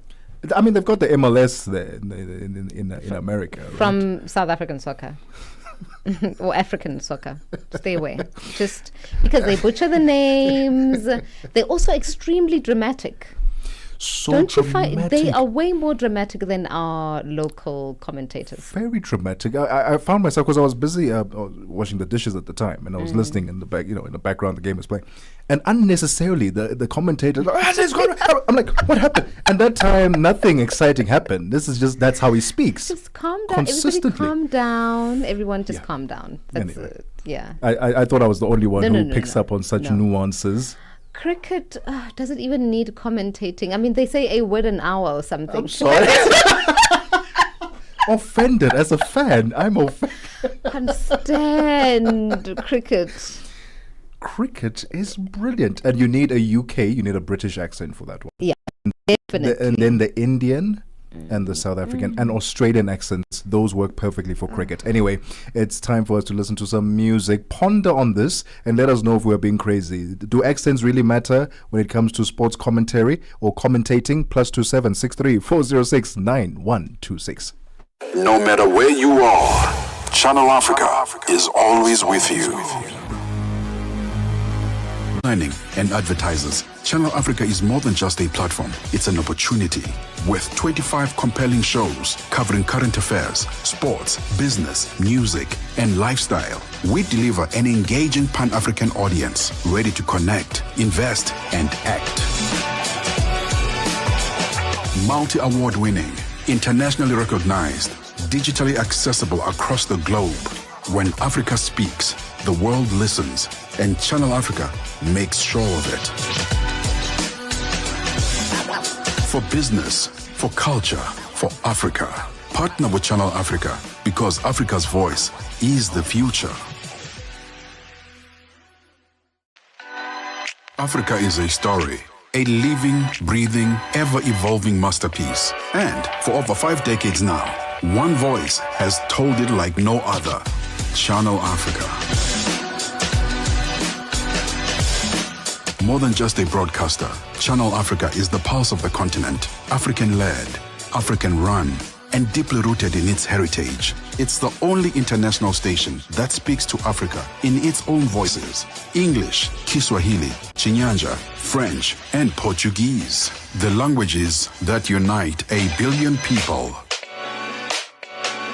We have been there through every shift, every milestone, and every triumph. Not just reporting history, but shaping the conversations that define Africa's future.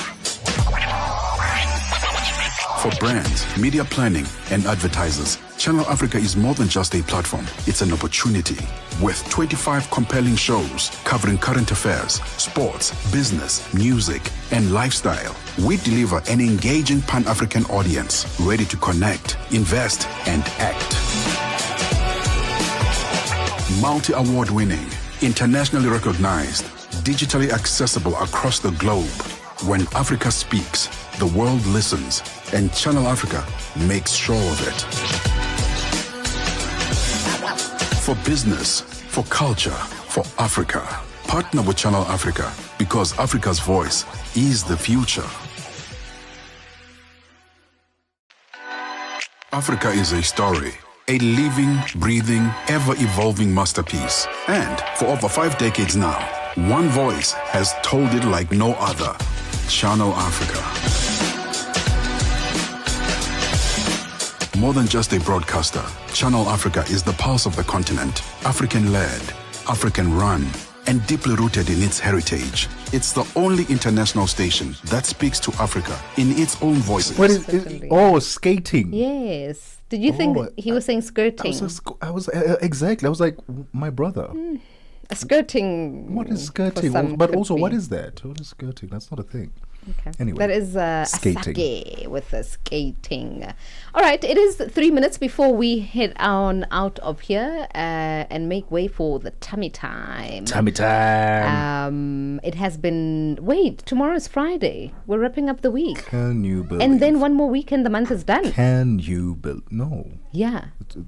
It's this week and then next week and then another week. Oh dear. Okay, so there goes my excitement.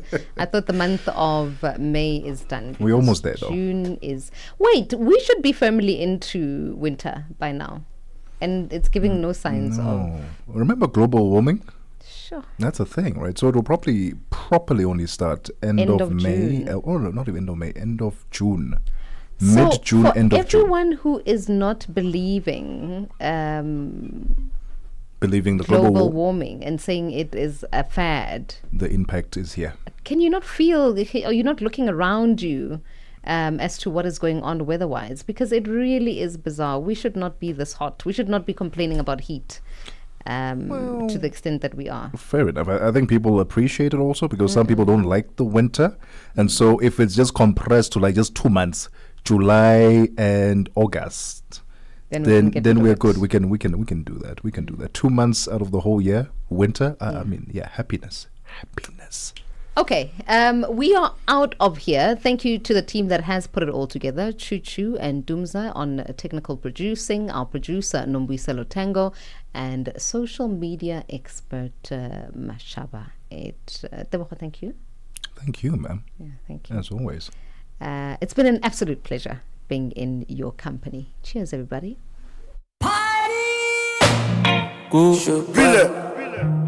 Capaci mai chupaco. Ai, Casablanca, English, Kiswahili, Chinyanja, French, and Portuguese. The languages that unite 1 billion people.